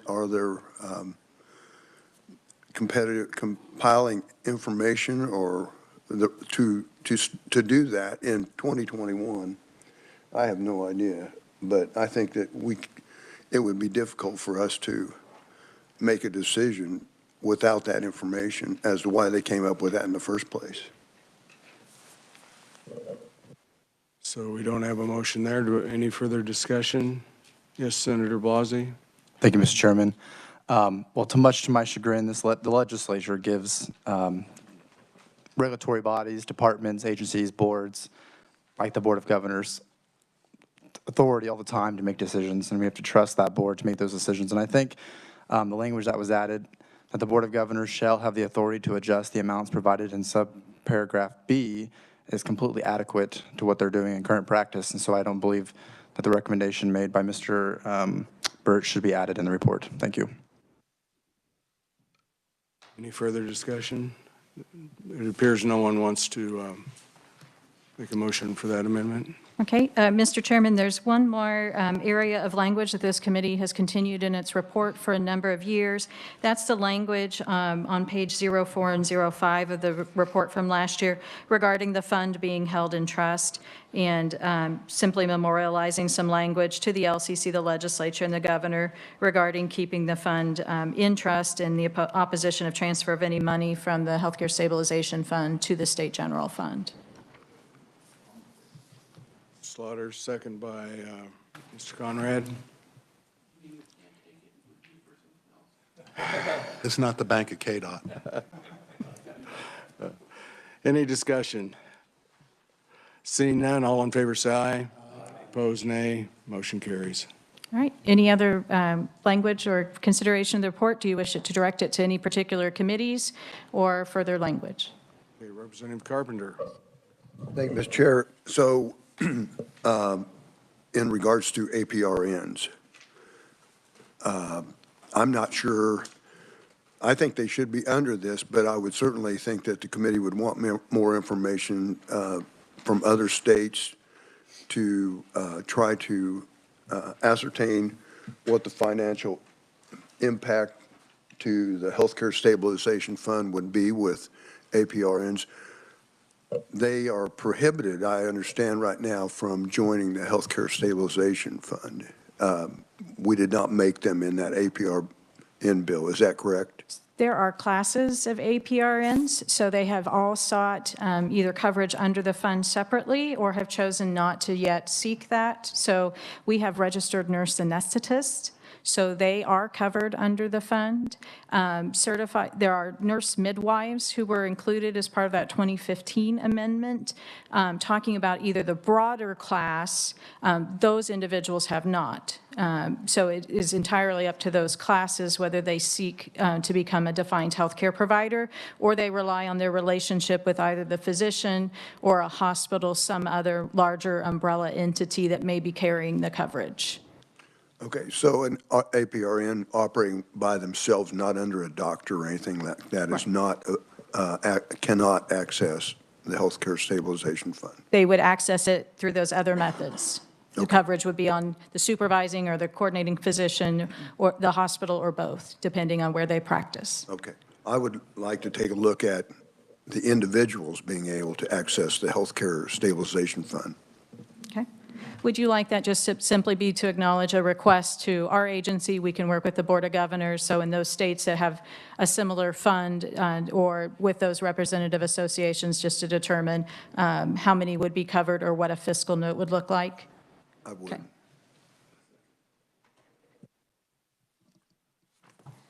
Do we need a motion, or that'll satisfy? So I think the motion would be just simply to direct KLRD to work with the Board of Governors and other appropriate resources to determine a fiscal impact of enhancing the participation of APRNs in the Healthcare Stabilization Fund. Second by Representative Helgerson. Discussion? Yes. Dr. I think it's important to note that the nurse anesthetists are part of the Board of Healing Arts, and the nurse practitioners have chosen not to be part of the Board of Healing Arts, and therefore not scrutinized in the same way that all the other health providers are that are part of the fund. Further discussion? I get that. That was part of the big debate. Senator Blasey? I almost wonder if this body should rather recommend potentially that the APRNs are added to the fund, recommending that to the legislature in our report, because I mean, if we do have APRNs acting independently, not under a licensed physician, and they're prescribing medications and something goes wrong, I think we'd certainly want to ensure that Kansans and patients are going to have that protection and coverage if something were to be brought to the court. So I would honestly maybe make a substitute motion that we recommend the APRNs be added actually to the act, or to the fund. We have a second from Representative Carpenter. Yes. Thank you, Mr. Chair. I will clarify that in the legislation that authorized APRNs to practice, which would be 651130, that there was a provision of that required APRNs to obtain malpractice insurance. This would be on their own, not from the fund. So APRNs who are currently practicing independently do have to maintain malpractice insurance. An amount is not set in the statute, and it would not be through the fund, but they do have to maintain some coverage. Mr. Chairman, that's what I was going to ask. I guess, don't most providers have to have $1 million? But this specific instance, they're not required to have a cap or an amount? I can't speak to the other providers, but this legislation did not specify an amount of coverage that they would have to obtain, so that would be up to the just judgment of that APRN. Senator Blasey, what does that do to your motion, knowing that? I just think we recommend to the legislature they add APRNs into the fund, but we'll let the legislature figure out the details, I think, in terms of coverage requirements. Mr. Conrad? I might just make one comment with respect to the APRNs getting professional liability elsewhere. It is not equivalent coverage to what they would have within the Healthcare Stabilization Fund. The free tail coverage, or I guess the pre-funded tail coverage that is automatic. The other professional liability policies, they can just kind of walk away from. And if they don't purchase the tail coverage, then there is no protection in the future if a claim were to arise. So there are some distinct advantages if they are in the Healthcare Stabilization Fund. Dr. Gleason? My concern is that definitely puts the stabilization fund at more risk, because I don't think they have the same level of knowledge, and you don't have a backup, they don't have that. So I think they have a higher chance of being sued or have liability, which puts the fund at a lot more. Plus as you're saying, I don't think they have that same 500,000 million that a doctor has. I don't know if they have any rules as to what theirs has to be. You know, just like the midwives, I don't, same type of thing, that they're that's probably going to be changing if they get more legislation, but they're going to increase the risk to the fund. Representative Helgerson? Well, didn't we have a discussion and a debate on this on the floor? I think the discussion ended up being more of Board of Healing Arts who oversaw the APRNs. If that was pretty much the APRNs did not want to be under the Board of Healing Arts. And that was pretty much the big discussion. Okay, well, I appreciate the senator and and my colleague from the House suggesting that we recommend it to the legislature. I'm hesitant doing that because I think there are too many other questions out there. And that's why I'd like to have more study before we put our name on it and say that we recommend it. So I'll be opposed to it just simply because I want more facts before the recommendation. The amendment is now worded, so to speak, says what? We're currently on a substitute motion. Yeah, the substitute motion. And so the substitute motion would recommend adding to the fund as a defined healthcare provider. Mr. Chairman. I wanted to make sure, that's what I thought we were, want to make sure we're all voting on the same thing because it kind of took a twist on us. So, Dr. Ryder? I'm also against that because there are reasons that they don't want to be part of this fund or part of the Board of Healing Arts, because they won't be scrutinized in the same way as everyone else is that's getting paid out money by the fund. So I'm opposed to that. Thank you, Mr.